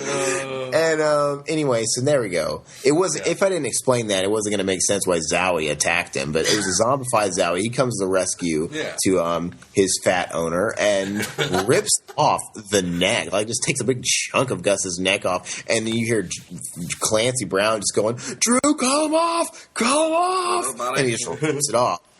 And killed him. The funny thing is about Zowie, though, is his fur color keeps changing, like, every scene. Like, sometimes it's gray, sometimes it's white.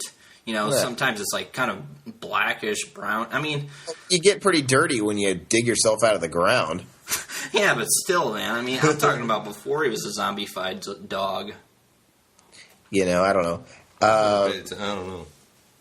So anyway, Zowie kills him, and then he scurries off to wherever he goes. And then so now they saw what happened with Zowie. It's like, and which, by the way, when Zowie came back, nobody thought anything too weird of it. They just punished him like, where do you get off line to us to skip school to bury your dog? He's clearly alive.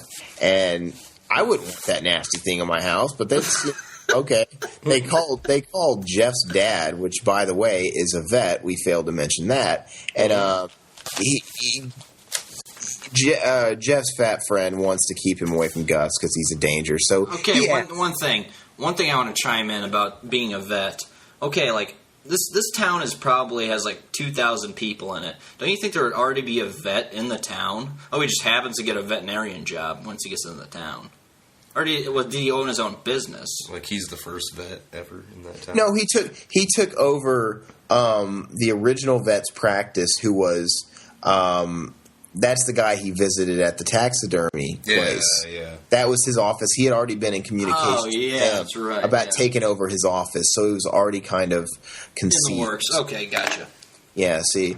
But anyway, and by the way, this is like a shanty, an old, like, God, it looks like it was built in the 20s, and they make a comment that it's more than a fixer-upper, but anywho, that's where the cats come from and all that stuff, that little stuff. But anyway, I guess he makes house calls because they called Jeff's father, Anthony Edwards, ER himself, to come out and check on Zowie. And then, he's in fear of Gus, so he says, hey, can you keep him at your house until he gets better? And then he's just really open. Yeah, sure. I'm like, dude, I wouldn't want to keep that freaky-ass dog in my house. I'd be like, fuck you, fat kid. It has red eyes and everything, dude. Well, I know. It's like foaming at the mouth, dude. Yeah, it's like, I'll keep this slimy dog that's just bleeding everywhere, and it's like, this isn't my job. Like, are you going to pay me? My house is in a kennel. And then, of course, Jeff, when he asks that of his dad, Jeff just kind of gives him a snide look like, you idiot, thanks a lot, jerk off, passing him on. Because he knows that they buried this dog and it came back from the dead. I would, at River, if you did that to me, I'd, say up your nose with a rubber hose. But, but yeah, I think after that, doesn't, Gus gets his neck chomped. And they decide, hey, we're obviously this is kind of a bad deal. He's dead. Let's go bury him in the pet cemetery. And then, just like in the first one, it's kind of a getting in over your head situation where they just keep wanting to make things better. We can just keep making them come back. And I'll let you take it from here if you want. But yeah, one thing, I was actually kind of looking around at stuff, and Eddie and Fat Boy bury Gus. They both bury him, but technically you're supposed to bury your own in the pet cemetery, or else they won't come back to life, right? That's the way the Indians did it. That's the way they did it. But they never said they necessarily don't. If I don't know if that's really an exception to the rule, like you have to, or if it's just like a tradition. I don't know. They never make light on that because they both ended up burying him, correct? They both bury him. I mean, so he technically shouldn't be able to come back. But they never say that you have to bury your own for them to come back. They never say that. Yeah, I guess that was just they just kind of pay homage and say you should bury your own. That's why the Indians did it. But they didn't say you have to. You never know. Okay. So yeah, I mean, Gus. I'm sure there isn't a book on it in their library or anywhere. So they bury Gus, and his decayed body ends up coming back to life. He has a fucking giant neck wound, and he ends up coming home, trying to jump in bed with his old lady and trying to get... Rapes her. He tries. He succeeds. Succeeds with a zombie cock, trying to get a little piece of the action. Succeeds, like you say. And then, he ends up with a real cool dinner table scene, which I always got to kick my out. favorite scene. That's the best scene in the whole movie. Where he's just eating like out of the big bowl of mashed potatoes and shit, and just like eating like a freaking slob. And when he's laughing and he just like drops his head back and he's like, "Wah!" on the mashed potatoes, like pouring out his mouth, and they're all laughing. And then I don't think the mom's even saying anything. Is she about it, or is she pissed? Yeah, she's just giving a look. Well, she's just kind of mortified from the scene to start because she was raped the night before. She just has this pissed off, like screw the world look on her face when she's making the dinner and throwing it on the table, like literally just throwing it on the table, But wouldn't you know something's wrong with your husband if he comes in looking like a fucking cadaver? I mean, he looked like horrible, dude. He was probably really cold too. You think, I'm surprised he can get an erection. Does that even, does that even make sense, like biologically? No, I don't He's know. Dead. So yeah, Gus comes back and starts wreaking havoc and everything, and he ends up killing Fat Boy's best friend with the earring. What's his name? Clyde. I love the part though when before he realizes what a maniacal, zombie killer he is. Drew is very much in love with the new fact of the new reformed Gus. He's like, you know what he does? He offers me an extra helping of pancakes. It's like we're a family, a real family. Sure, he's dead, but...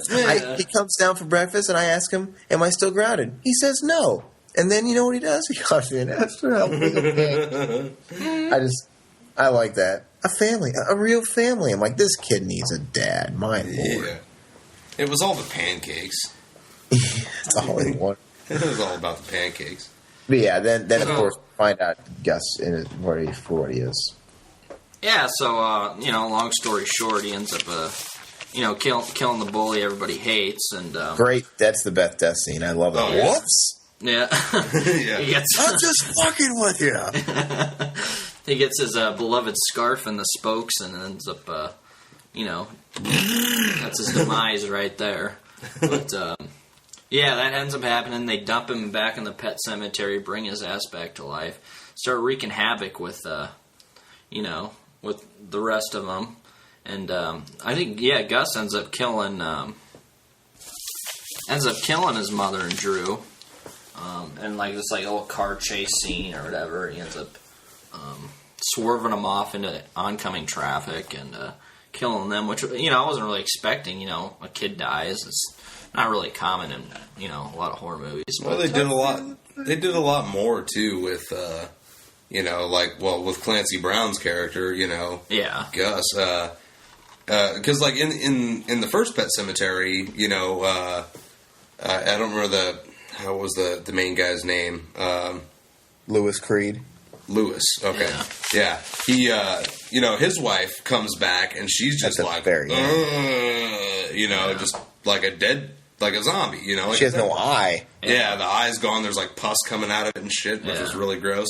And fucking kills him, obviously. But yeah, I mean, Gus in the second one, he was just like, he was like a real chipper, like real upbeat for a fucking zombie and shit, It was, I don't know, it was a little different. But well, yeah, I mean, he was sitting there applying friggin' bandages to his wounds and he was obviously had sex drive.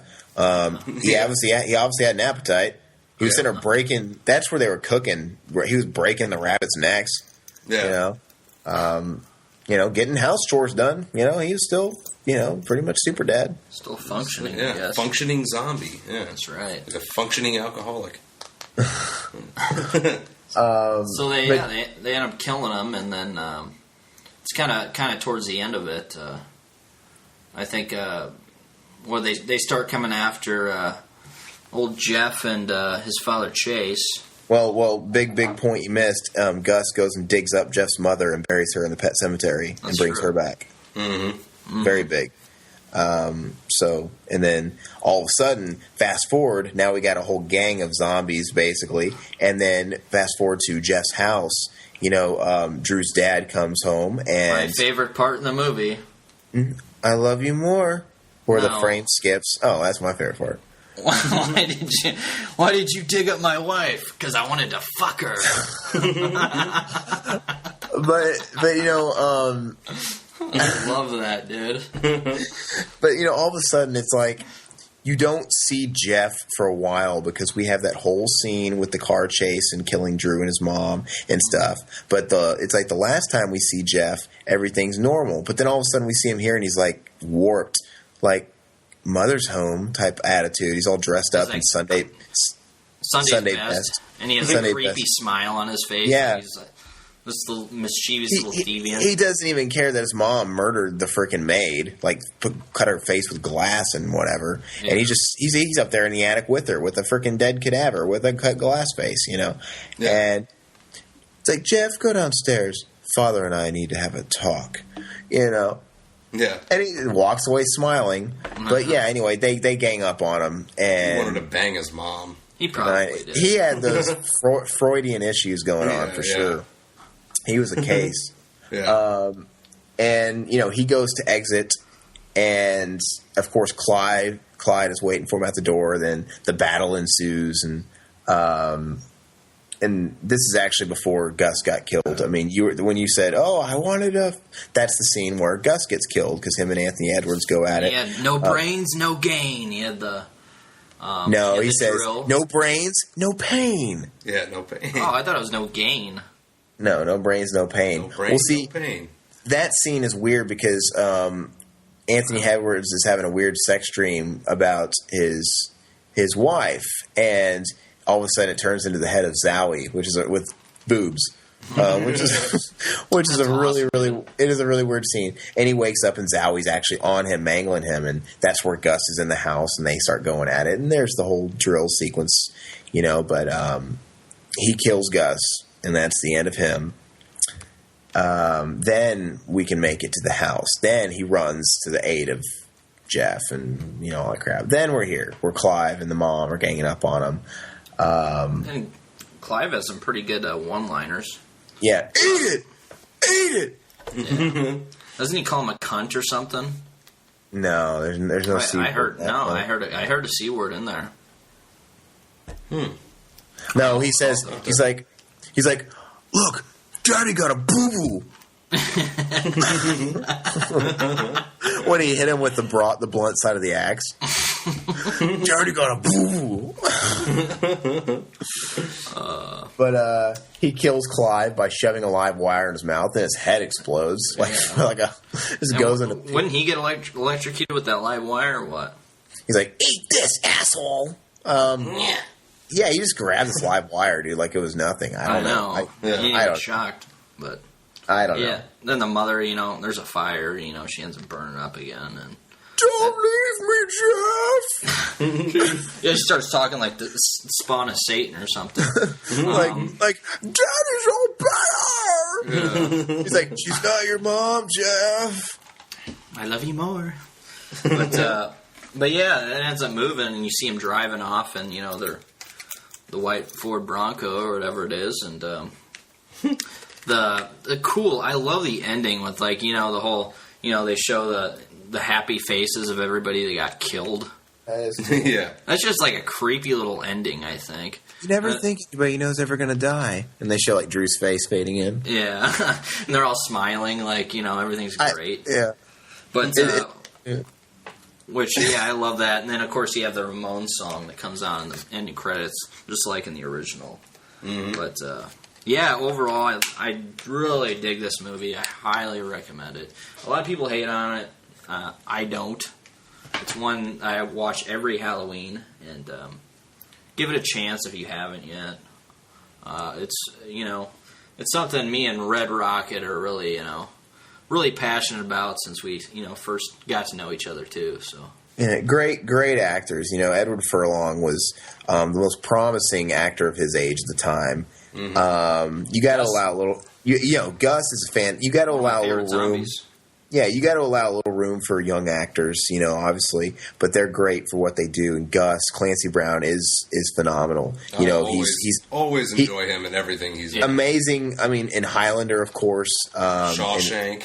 Yeah, Shawshank, wonderful. But he's a great and very accomplished voice actor. I think that's where he gets a lot of his bread and butter from.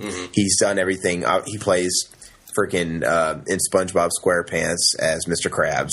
Yeah. That's like his day job now, his consistency. Yeah. But he's in tons of video games. He's just he's a voice and other stuff. So he's incredible. I would love to meet Clancy Brown. I would love to talk to that guy. But and Anthony Edwards, fantastic actor. I mean, you know him from ER and stuff. It's just a great, well-rounded cast. So Gilbert. Excuse me. He's Gilbert. Gilbert. To me, he'll always be Gilbert. Oh yeah, from Nerds. Yeah. Revenge of the Nerds. Yeah, Revenge of the Nerds. Yeah. Hair pie.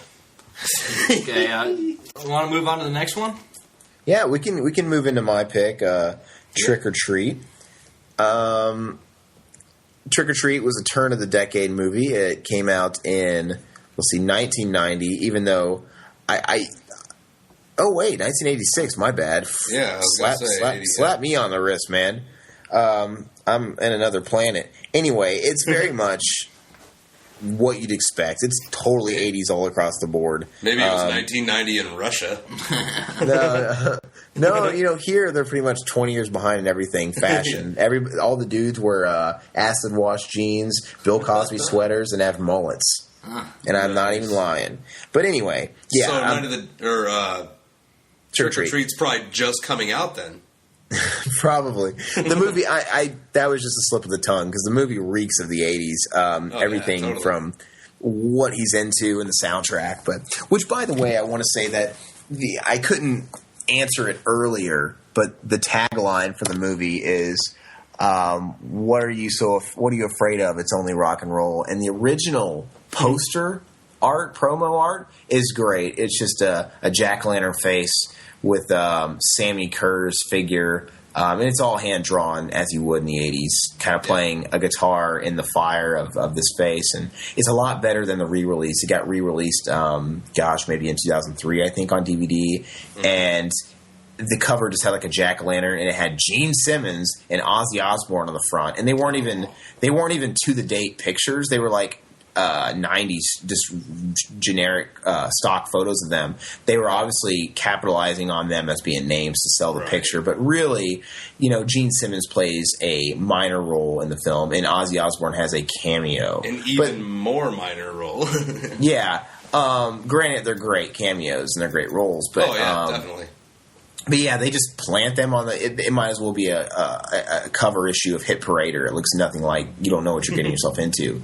But anyway, back to the film. It follows high school student Eddie Weinbauer, or as he likes to call himself, the Ragman. I don't imagine anybody else calls him the Ragman because he clearly only has one friend, this Jewish kid, Yeah. But George Poindexter. Yeah, Poindexter, George. Anyway, why did they call him the? I don't know any mention of why he's called the rag. He likes to stick rags in his ass. I think he likes to fuck chicks on their period or something. It sounded really dirty. But this kid is pretty much your stereotypical sort of misfit. Maybe it's sort of a timeless thing, but maybe definitely in the 80s where, those kids would latch on to their music. I can relate to that, where I loved my music and, really those were friends to me. You really bond with that stuff, and you have your rock heroes. This kid had the quintessential bedroom that all the kids in the movies have that we love in the attic. Yeah. We all want the attic bedroom, and he has it. Just like freaking Furlong and Brain Scan. It's like, how do these kids get these great rooms?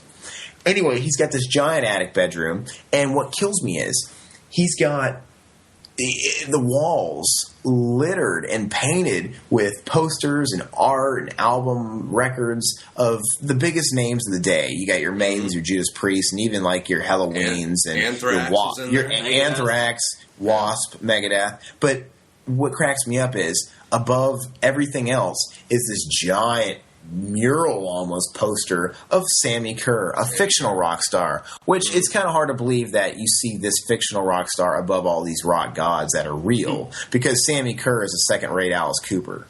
It's just kind of funny. In the movie, he's not second-rate. In the movie, I know. It's just hard to tap into that from a realistic perspective. They're like, who is this guy above, Rob Halford? This is blasphemy. You got to think about it like Weinbauer, like Ragman. I know, like Ragman. And he said, and Ragman. I keep thinking he said white power every time he called him Weinbauer. Yeah, I thought he said where's white power? I was like, what? And this is the kid off of freaking Skippy from fucking Family Ties. Family Ties. Yeah. Skippy. Absolutely. That's what everybody from this era knew him as when this came out. But anyway, I know him as Ragman. So here we go, Ragman. I don't know what it was like back in the 80s because nobody writes fan mail anymore, but he literally writes fan mail to Sammy Kerr as he feels he has sort of a spiritual kinship with him, I guess, because he went to the same school and he survived it and he gets tormented and now he's on top, as he says. So he writes him. I get the feeling he writes him every day. It almost is a little sad. Yeah. Like, your pal, Ragman. Your friend. Yeah, your friend. Well, I gotta go. He actually gets, less letters back from a pen pal, but God knows he doesn't. He idolizes him, basically. Anyway, we get right to the meat of it, like I said, he gets bullied at school, and it's very 80s in the sense that the main bully is your quintessential 80s douchebag bully leader. I'm glad you touched on that because Karate Kid 3 style. He's got the spiky hair, he's got the leather jacket, the whole 9 yards. He's like yuppie squad leader. Fucking, they all had. I likened him to the blonde bully in Karate Kid and the blonde bully in fucking Just One of the Guys. They were all fucking great and. They all had the same fucking haircut, too. Yeah, exactly. For some reason. But, Doug Savant was who played I think his name was Tim in Trick or Treat. And, yes, Doug Savant. Yeah, he was just a great douchebag. Very, very good. And, of course, there's the girl that kind of is from the other side of the fence that he lusts after or dreams about. And, she's the one with the soft heart that, it's pretty run-of-the-mill, which is very unrealistic, too. I mean, coming from any high school, there was that person never really existed. That person that sort of stood on the boundary, on the line, I never met her. Yeah, it doesn't exist. That person I never really wanted to meet her, actually. Yeah, that person would have been alienated from that group had she associated with the ragmans of the real world. But he gets picked on, and we don't have to get into it hardcore, but the best prank is pulled when they take his towel. He goes into his locker room, and they've raided his locker, and they're just kind of, dancing around with his old school denim vest with the patches, and playing, checking out his cassettes, and going through his stuff. And of course, he freaks out And in the attempt to, get his book bag back or whatever, they take his towel off and lock him outside into the gymnasium where the girls are having cheerleading practice, and he's butt naked. We get to see his dick. You do. When he crawls away and scurries away, you can see his dick under his legs. I didn't notice that. I do. I always do, and I always push pause and I zoom. But you're always looking for it. Absolutely. It's like the Teen Wolf thing. I didn't want to see Mark Price's Skippy. Teen Wolf? Yeah, the ending with the dick. The guy has his pants unzipped. I love that. That's funny. I watch that all the time on YouTube. Wow. Do you touch yourself? Yeah, pretty much. That guy How did they keep that in the movie, man? I can't believe they didn't catch Poor editing. And you bet. That guy still... That guy still to this day is kicking back, with Crystal Light in his recliner. That was me. I'd love it. I'd love to be that guy. That was me. He's immortalized. Anyway, back to our movie. Basically, they give him hell. Long story short. Anyway, he goes back home. He's watching a news program where they have Sammy Kerr on TV speaking out. It's kind of emulating the trials of Tipper Gore and the music industry of the 80s that were led by Dee Snider as a figurehead. It's kind of mimicking that whole thing with censorship in the media and the effect on youth culture, yada yada yada. And then he has this little spiel about, how would you feel if I was a father without politicians, man? We will take it back. It's just this ridiculous spiel. I don't know how any kid can look up that guy because he looks ridiculous and he sounds stupid. Dee Snider's speech was way better. It was way better, man. And Sammy Kerr, he looks like fucking Chris Angel on steroids. That's what he fucking looks like. Same hair, they dress the same. Yeah, I could have made the same reference. Anyway, he's doing laundry at the time. He stops to watch this on TV, and I love that. We will take you down, man. We will take you down. Yeah. And then you see Ragman just look at it and kind of give a fist, like, yeah. Get him, Sammy. You said it. But then his moment is short-lived as they announce that once again Sammy Kerr is dead, and then his heart drops. You can see his heart literally breaking. You can see the puppy dog look in his eyes. He was killed in a hotel room fire. Now, at this point in the film, we don't know the motive or where this fire came from. We just know that he died in a fire. Okay, right. He's crushed. He's devastated. In a rage, he runs up into his bedroom, and this is the most heart-wrenching part of the movie because he just starts tearing down all these amazing posters. Tear down the walls! Yeah, tear down the wall! He starts ripping all his posters and memorabilia off his walls, tearing it up, and I'm like, oh, it hurts me, man. This guy has... original album art Defenders of the Faith Judas Priest poster that I'd kill to have that he just rips. And I'm like, oh my God, he's just ripping all this stuff. I would have never did this. I was brokenhearted when Lane Staley died. I didn't go home and start trashing all my CDs that weren't Lane Staley. I was like, dude, what are you doing? Why are you wrecking all the rest of your shit just because that dude died? And he just, oh my God. And he it's just ridiculous. Breaking his stereo too. Yeah, he breaks his stereo. Ripping all the stuff that probably cost him a lot, especially back in the 80s. He might have had all that stuff imported, for God's sakes. You never know. Anyway, he's that torn up over this dude. I think the kid needs a father, personally. But he stops at the Sammy Kerr mural and just kind of basically drops to his knees like, Father, why have I forsaken you? Almost. Yeah. It's like... Why, Sammy? Why? And then the next scene, basically... He goes to a radio station. I guess he's befriended this radio jockey locally named Newt, played by Gene Simmons. I guess they're friends because he's like, hey, Ragman! I guess he hangs out there a lot. I don't know. And, he's just kind of telling him about it. And he's kind of consoling him. Man, he left us some good tunes, though, eh? And, and he tries to tell him. He's like, man, he wasn't a god. Like, you put too much stock into this guy. He was an angry kid. Obviously, he knew him back when he lived in the town because he's from there, like I mentioned. He was angry all the time, yada, yada, yada. But whatever. He gives him a gift. He says, hey, this is the very last recording of Sammy Kerr.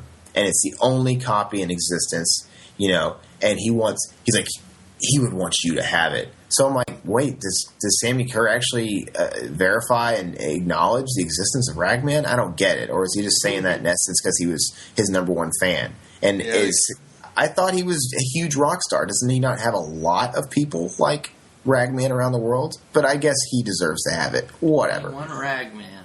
Yeah, I took it as Gene Simmons just kind of being nice to the Ragman. Well, he got. You might ask, why did this small town disc jockey get the only copy of this illustrious recording? Well, it's because he was supposed to play a Halloween dance at the high school that Ragman attended because he was from it. He wanted to come back to his old stomping grounds and perform for everybody. But the school banned him, and that's what the news broadcast was about because, his content. PTA said, fuck no. Yeah, and basically, I want to say, I forgot to mention in that news broadcast, I love the footage they showed him playing live where he's like making out with the snake and kissing. Tongue in, and he's like pouring the blood all down his mouth. And he's hardcore. Second rate Alice Cooper, But anyway, it's funny. I love that when he's like licking the snake. Yeah. It's so gay. I'm sorry. Punched it in the face like Van Damme. Like Van Damme. That should be every snake's demise. Yeah. Van Damme punch. Anyway, so that's why. And then so he couldn't play the school, so I guess he sent that record, it justified that to the local station, and they were going to play that record at midnight on Halloween. That was the setup for that. But he gives it to Ragman, but Newt, fear nothing, kids, because he made a tape of it, and he's still going to play it at midnight. Ragman goes home. He plays the tape in a stereo, and it's got it's not even music. It's just a bunch of backwards backmasking, like a bunch of dogs and a bunch of crap. And he listens to it, and it's got a message, whatever. And it's speaking right to him, make them pay type of crap, which I forgot to mention. He's extra pissed off because the girl that reached out to him, she gave him the picture that they had taken of him naked and said, "Hey, pool party. Yeah, we're having a pool party." I was like, "Hey, okay, cool. I want in this chick's clam, so I'm going to go." And he goes, and he thinks it's a total setup because she's not there. And, of course, why would you do that? Why would you walk right into gunfire like that? It's like the same thing from Pet Sematary II. The same thing. It's like, man, I mean, he has balls and all. That's great. But, of course, they throw him in the swimming pool, and they throw a weight in his backpack to keep him down. And he leaves pissed off. And Metalheads can't swim. Yeah. How can you the fucking bitch has to dive in and save it. How can you not get a backpack off? Yeah, I don't understand. You just slip your arms out of it. He had to have some chick come in and fucking pull it off. And he was in a shallow end at that. And I was like, hey, so hey, wind down. Shallow end. So you feel bad for him, and he storms off embarrassed, and and she runs out to meet him, whatever. Yeah. Yeah, it's like basically he threatens. I love that spaz moment. That's my favorite. It's a pretty good one. But he threatens revenge, and that's basically where the tape comes in. We're going to get them all and whatever. I'm going to nail them. Yeah, nail them. That's the word. Nail all of them. Get those sons of bitches. Yeah. So basically, and that's where we go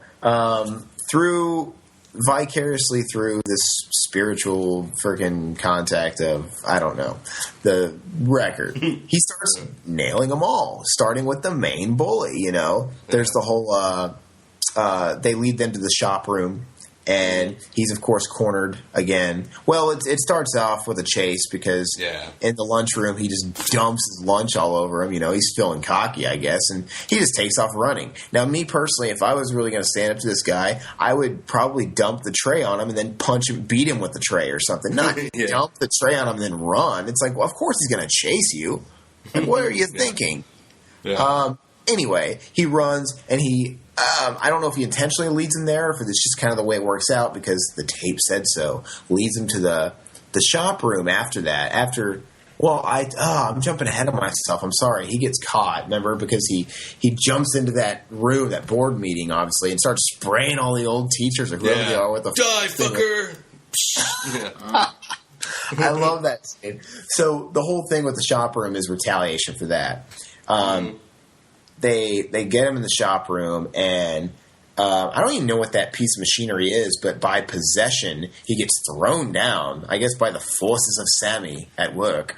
He gets thrown down on this vice-looking thing, but there's this drill coming at him, And, of course, he's in panic mode. Like, turn it off, Weinbauer, turn it off, Weinbauer. While his friend isn't doing anything. It's like his friend can turn it off, for God's sakes. But whatever. He's begging the guy he's trying to kill to turn it off and save his life.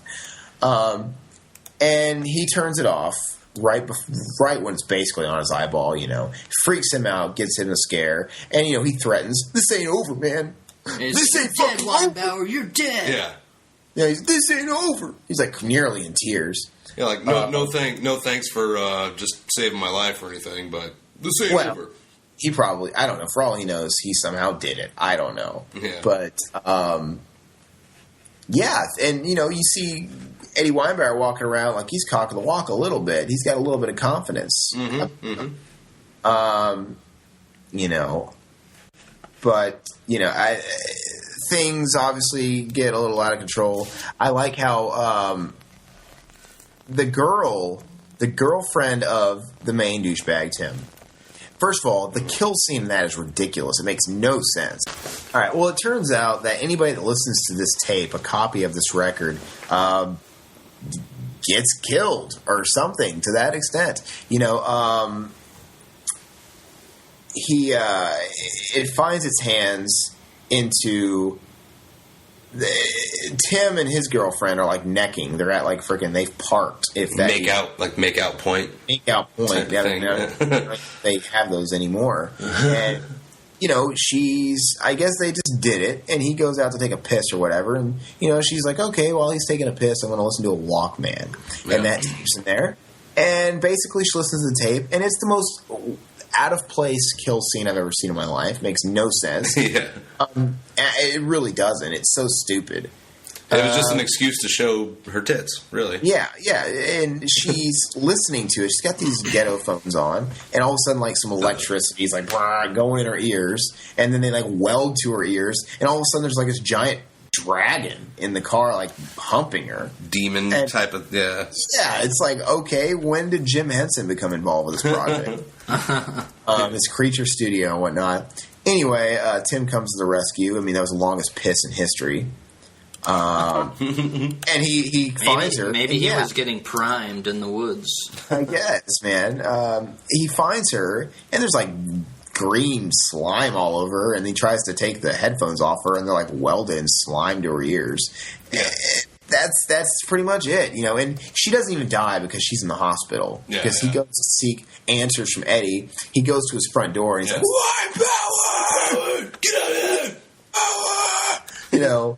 And he's just saying Jeannie's in the hospital. That's her name. Yada yada yada. And he's threatening action, but I guess there's that little scene where he starts to approach him, and then Eddie puts his hand up like he's freaking Phenomenon, John Travolta, and then the flames and the jack-o'-lantern, they kind of glow. He's like, "You just stay away from me, man. Just stay away from me." Yeah. And that's that, because he's freaking him out with his black magic or whatever he thinks his juju that he thinks he's into. The tape gets into the hands of his friend, the Jewish kid. Yeah, he has him go grab it out of the dude's car. Yeah, he has him go grab it because he realizes the potency and the danger about it. And Ragman's grounded. Oh, because Ragman's grounded after he destroyed his room. Yeah, exactly. Which I love that scene where he can't go out for Halloween, but the mother's date, who clearly, call me pig. I love that. Yeah, he's just because his mom's a nice looking older lady, and this little nerd. Scrawny, nerdy. Woody Allen, dude. He's like Woody Allen with less hair. He sends his friend over the tape, and he just can't leave well enough alone. He listens to the tape, which is probably maybe my favorite scene in the movie, where Sammy Kerr shows himself to him, because Sammy Kerr had already shown himself, finally revealed himself to Eddie, which is really weird, because it's like, I guess in the afterlife you become Lord Raiden. Yeah. Because he's just like made of lightning. Yeah. And I like how he makes his appearance to Eddie. He's just like ass to him, like backwards, his hands up. And he like turns one cheek, and then he turns the other one swiftly, giving like this "I want to fuck you" look. Sammy Kerr was so gay. He really was. Anyway, that was a brief thing. He shows himself to his friend once he listens to the tape, and he orders him, basically, threatens his life. You will play this at the dance, the Halloween dance, the bash, because obviously he wants to wreck as many young souls as he can. And I just love how he's kind of groveling, just, and he starts kind of back-talking him. And I love that. My favorite quote in the whole movie, play my tape for me. Or die. Or die. Yeah. I just love that. Play my tape for me. Or die. And I love when he's like saying, it's like, I just want to say it was a big family. He's like, shut up. Shut up. Yeah. Shut up. Anyway, he was kind of unnecessarily rude to him. I thought. He was pretty compliant. He didn't have to be so rude. Yeah. Shut up. Take the compliment. He goes to the dance. He does what he says. He puts it on. It's going through the PA, and all of a sudden, that allows Lord Raiden Sammy to possess the band and basically materialize on the stage. And he takes over the guitar for probably the worst lip syncing scene I've ever seen in my life. And he starts rocking the school dance. Yeah. And of course, everybody's hearing this, and it's like Carrie. Yeah. It basically turns into Carrie. Everything starts going haywire. Everybody's dying, and But just before that, though, what was funny is like there's these two people rocking out, and they're like, "Oh, this is great." This chick's like, "Better than the real Sammy." And then like his moves on stage, like only in the '80s could you get away with fucking beating your thigh with a chain or that, and then like doing a cartwheel and like the gayest like spin move I've ever seen, other than in like Dirty Dancing. Like that's where I've seen that other type of dancing before. Like my only brother, in the '80s you could get away with that and still be considered metal. My brother and I love that scene because when he first materializes and he's on stage and everybody's just sort of like stopping their tracks, like what just happened, and they see this guy, then all of a sudden, he transformed the band behind him. All of a sudden now they're like metalheads. Yeah. And I love it. You just see a shot of his waist and his hip and his wrist. Yeah, and then all of a sudden he just kicks it off like yeah. I love that. We love that. Hilarious. Trick or treat. Just that horrible song, which is amazing. And it turns into a big scene out of Carrie, where the gymnasium's going crazy and everybody's getting killed and slaughtered, and Sammy Kerr's like flying all over the place,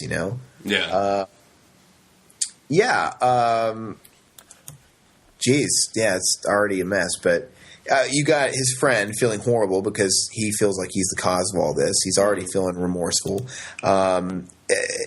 Eddie Wambauer comes to the rescue, breaks out of his house, and tries to stop, what already happened inevitably. Which, by the way, I'm forgetting, he obviously went after the aid of the girl, too. He secretly loves or whatever. And there's that scene in the bathroom where I think he's going to get raped by Tim. That's the only thing that guy was missing. Yeah. Like, good old rape scene. He almost got it. He almost got it. Saved her. Sammy Kerr's wreaking havoc. I like how his friend tries to make up for what he did. Like, I got to do something right. He sacrifices himself, or he heads to. Shoves the crowbar into the electrical box or whatever. Yeah, because, he's obviously put two and two together. Like, this guy's made of electricity. Yeah. I can make him vanish. I'm smart. Yeah. I wear glasses. He doesn't die. Nobody really dies in this movie. No, they just turn to dust. Yeah.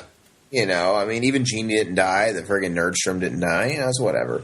But, okay, so now it's like, okay, we've evaporated Sammy for now. But wait, there's more. They're going to play that tape at midnight all over the airways. Yeah. We got to get to Newt's place. He goes there. Newt's nowhere to be seen. I guess he's just got everything on freaking autopilot, Yeah, I guess I didn't realize somebody's supposed to be there. I started to question Newt's alliance. Like, is he, like, part of this? Is he part of this? Like, where is this guy at? I think they ran out of money and couldn't afford Gene Simmons anymore. I think is probably what happened. Exactly. But I feel like I'm talking a bit too much. Who wants to talk about the ending? Now, how they just like stop it all. It's just really ridiculous. Well, yeah, he goes. Basically, they go to the radio station. Yeah, and him and that girl, and he basically tells her to wait outside and count to 100. And if I'm not back... I'm not leaving without you! Yeah, then go in and you destroy the tape. Yeah.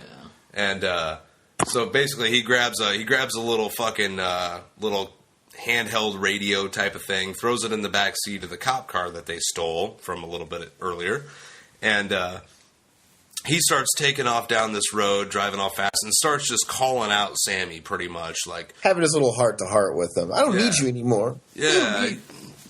Why are you being such a dick, man? You're a poser, man. Yeah, he calls him a wimpy poser, I think is what the final straw was. Yeah, yes.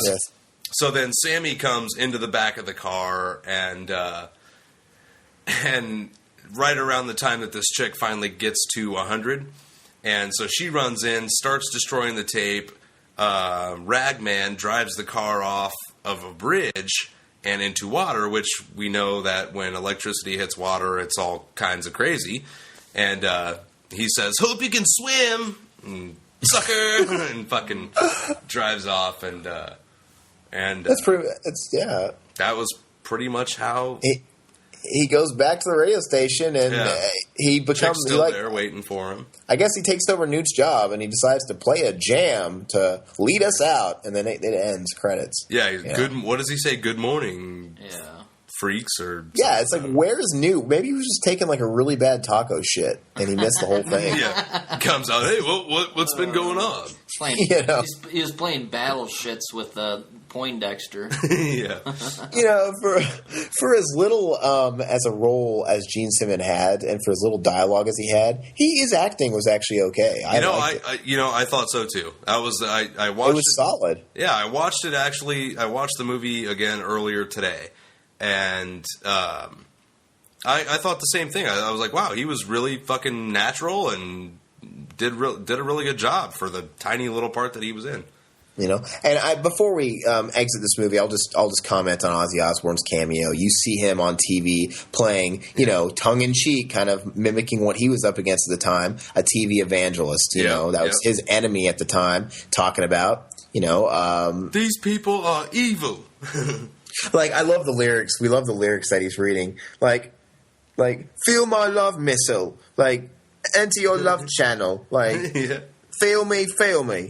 It's like, what are the people love about love? There's a good word. Yeah, I love you. I love you.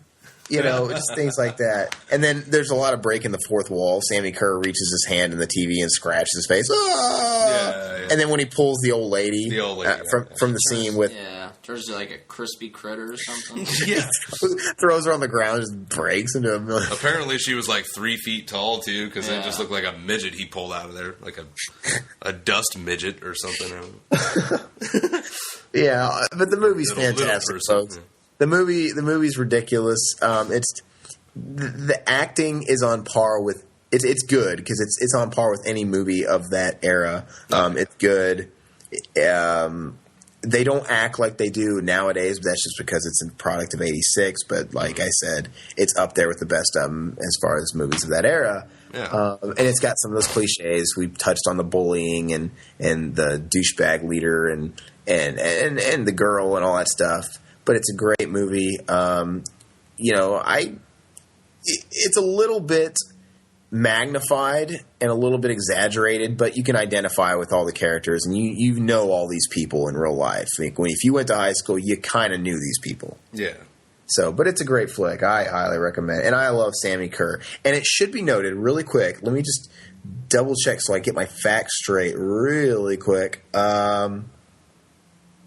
I wanted to say the soundtrack is amazing. It's almost primarily done by the band Fastway, which had Fast Eddie Clark of Motorhead. That was kind of his other band, and I think they're still like on and off around. But you'll listen to this, and it's just he pretty much provided the soundtrack for Sammy Kerr's music. That song, you hear him horribly lip syncing with a fan blowing in his hair. It's just awful. Not really even playing the guitar either. He like hits 2 chords and he throws the guitar away. Like, okay. Yeah. That's Fastway, and it's great. And there's a couple other things on there as well, but it's really a fun soundtrack. But I was trying to say, I think Is Sammy Kerr? I think is that Mark Price or Tony Fields? I think he's dead in real life. That was Tony. Is that Tony Fields? Yeah. Is he dead in real life? I just wanted to. I have no idea. I think he changed his name to Chris Angel. I think it's really Chris Angel. He's a magician in Las Vegas now. He's the mind freak. Yeah. Mind freak! Oh, okay. I guess I don't know where I heard that. Maybe I'm just like really associating him with Sammy Kerr. But no. I clicked on the wrong one. I'm looking at Skippy. Yeah, Sorry. That's Skippy. That's Mark Price, yeah. Okay. I don't know, man, but I read that he died, so we'll just go with that. I don't really want to give false information, but he doesn't really have much of a wiki here. But yeah, anyway. he could have died for all I know. I haven't seen him in anything else, so. Well, not that he looked like that. I'm sorry. I have to. Yep, he died. He died in 1995 at the age of 36. No shit. Yeah, he really died. That's a pity, man. I don't know what he died from, but God rest his soul. Electrocution. Hopefully he didn't come back as electricity. I was going to say, let's get the soundtrack and play it backwards. Yeah. All right, well, yeah, rolling into my pick, I'm going with the 1988 film Night of the Demons, the original. Directed by Kevin Tenney, starring Kathy Podwell, Amelia Donnie Jeffcoat. Sorry. Yeah, well, he's in there. Donnie Jeffcoat, of course. Amelia Kincaid, Linnea Quigley, Alvin Alexis, Allison Barron, Lance Fenton, Billy Gallo, Hal Havens, Philip Tanzini, and Jill Terashita. Which actually a great cast. A lot of those people, especially like Linnea Quigley, Jill Terashita, a few others have done a lot of different things, especially Linnea Quigley. She's been in a ton of shit. If you're a horror fan or softcore porn fan, you'll know who she is. Oh, yeah. Is that Angela? No, Angela was Amelia Kincaid, who actually I think she was credited as Mimi Kincaid on the film. But yeah, no, it's a great movie. It's set at Halloween. It's become a cult classic now. Basically, a pack of teenagers go to this abandoned house. Used to be, I think, a mortuary or something like that, called the Whole House, and they're going to have their Halloween party there, and it's all kind of headed up by Suzanne and Angela, and so they get up there, and everybody's drinking and whatnot, and they just, after a little bit, they all decide that they want to hold a seance in front of this mirror, and which, of course, turns out to be a fucking horrible mistake, because they conjure something up, this demon entity or whatever, and this demon starts taking them over and just wreaks all kinds of fucking havoc on them.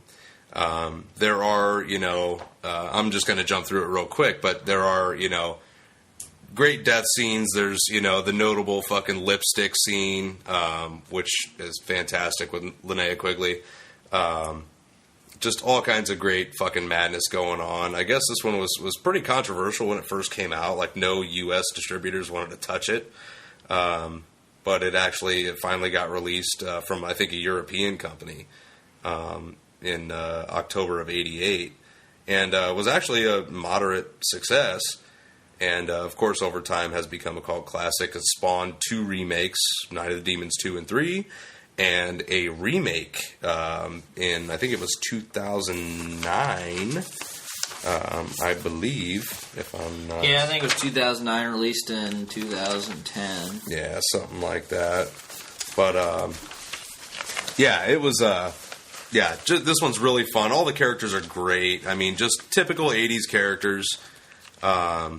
The horniest guys I've ever seen in my life in any movie. Oh, totally, yeah. And this movie has it all. It's got the sex, it's got the death and some good gore, some boobage, just everything that makes an 80s movie great. It's totally noteworthy that this is like the only horror movie where the black guy is actually the survivor.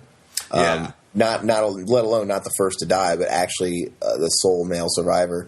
Some guy that looks like Lamar from Revenge of the Nerds. Okay. Yeah, and you basically what the deal with that is there's an underground stream running around, on the perimeter of this place, and supposedly these spirits cannot cross the water. So if they can hop this fence and get over on the other side of the stream, then they survive. Is kind of what the deal with that is, but. There's just so much great shit in this. A lot of great one-liners. One of my favorites is, "Why don't you eat a bowl of fuck?" I love that line. It's so awesome. Go eat a bowl of fuck. But yeah, that's it got released onto DVD back in I think it was 2004 by Anchor Bay, and. They released it on an unrated version. I guess originally some of the gore was trimmed off of it by the filmmakers to get an R rating. But the unrated DVD has all that deleted violence and all that thanks to Anchor Bay. So yeah, it was, just all around a great, fun Halloween movie. I always enjoy watching it around Halloween. And it's got, good Halloween-y kind of music and just good 80s music. I guess Kevin Tenney, the director, his brother, did most of the soundtrack for the film, which I think he did a great job of. And the demons look great in it, too. Just everything. Yeah, the special effects, the makeup was all, really well done. Yeah. Demons were fucking just crazy looking and... it was a really, really inventive movie, I thought. I hadn't really seen much like it from, obviously there was a lot of, there was some decent, gory horror movies in the 80s, but this one just kind of, I don't know, did something a little bit different. It was kind of unlike a lot of stuff I had seen from that time, and,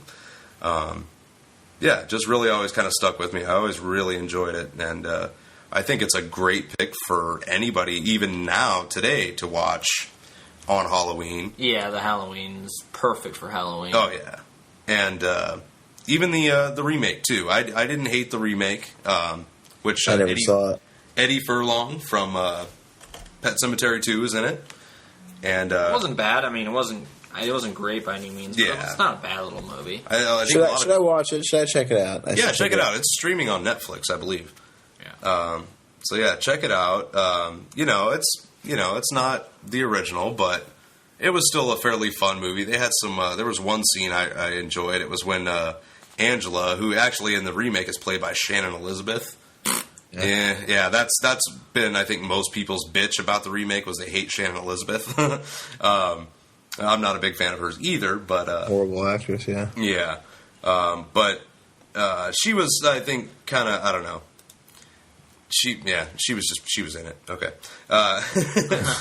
But there's a scene where she's kind of like luring in this other female in the remake, and they do that little dance together or whatever, and they're playing Typo Negative. What the hell was the song? Black Number One. Yeah. And I thought it was just really cool. It had a cool feel to it, and I don't know. There was some good things about the remake, some bad things about it, but overall, I thought it was fun too. So check that out. If you're a fan of the original, check it out, and let us know what you think. I didn't hate it. I wasn't a huge fan, but it was just okay. But the original from 1988 is the fucking shit. So definitely check that out if you've never seen it. If you have seen it, why not fucking watch it again this Halloween? I want to give it a shout out because that movie was actually the reason why I looked into one of the band I love, Corrosion of Conformity, because the Fat Porker had a Corrosion of Conformity sticker slapped on his jam box. Stooge. He had one slapped on his jam box, among some other stuff like Circle Jerks and whatever, and it always stuck out, that Biohazard skull. And yeah, I checked him out because of that movie, so just something neat. I always never miss it, so. Yep, great flick. Hell of a lot of fun. So, yeah, check that out.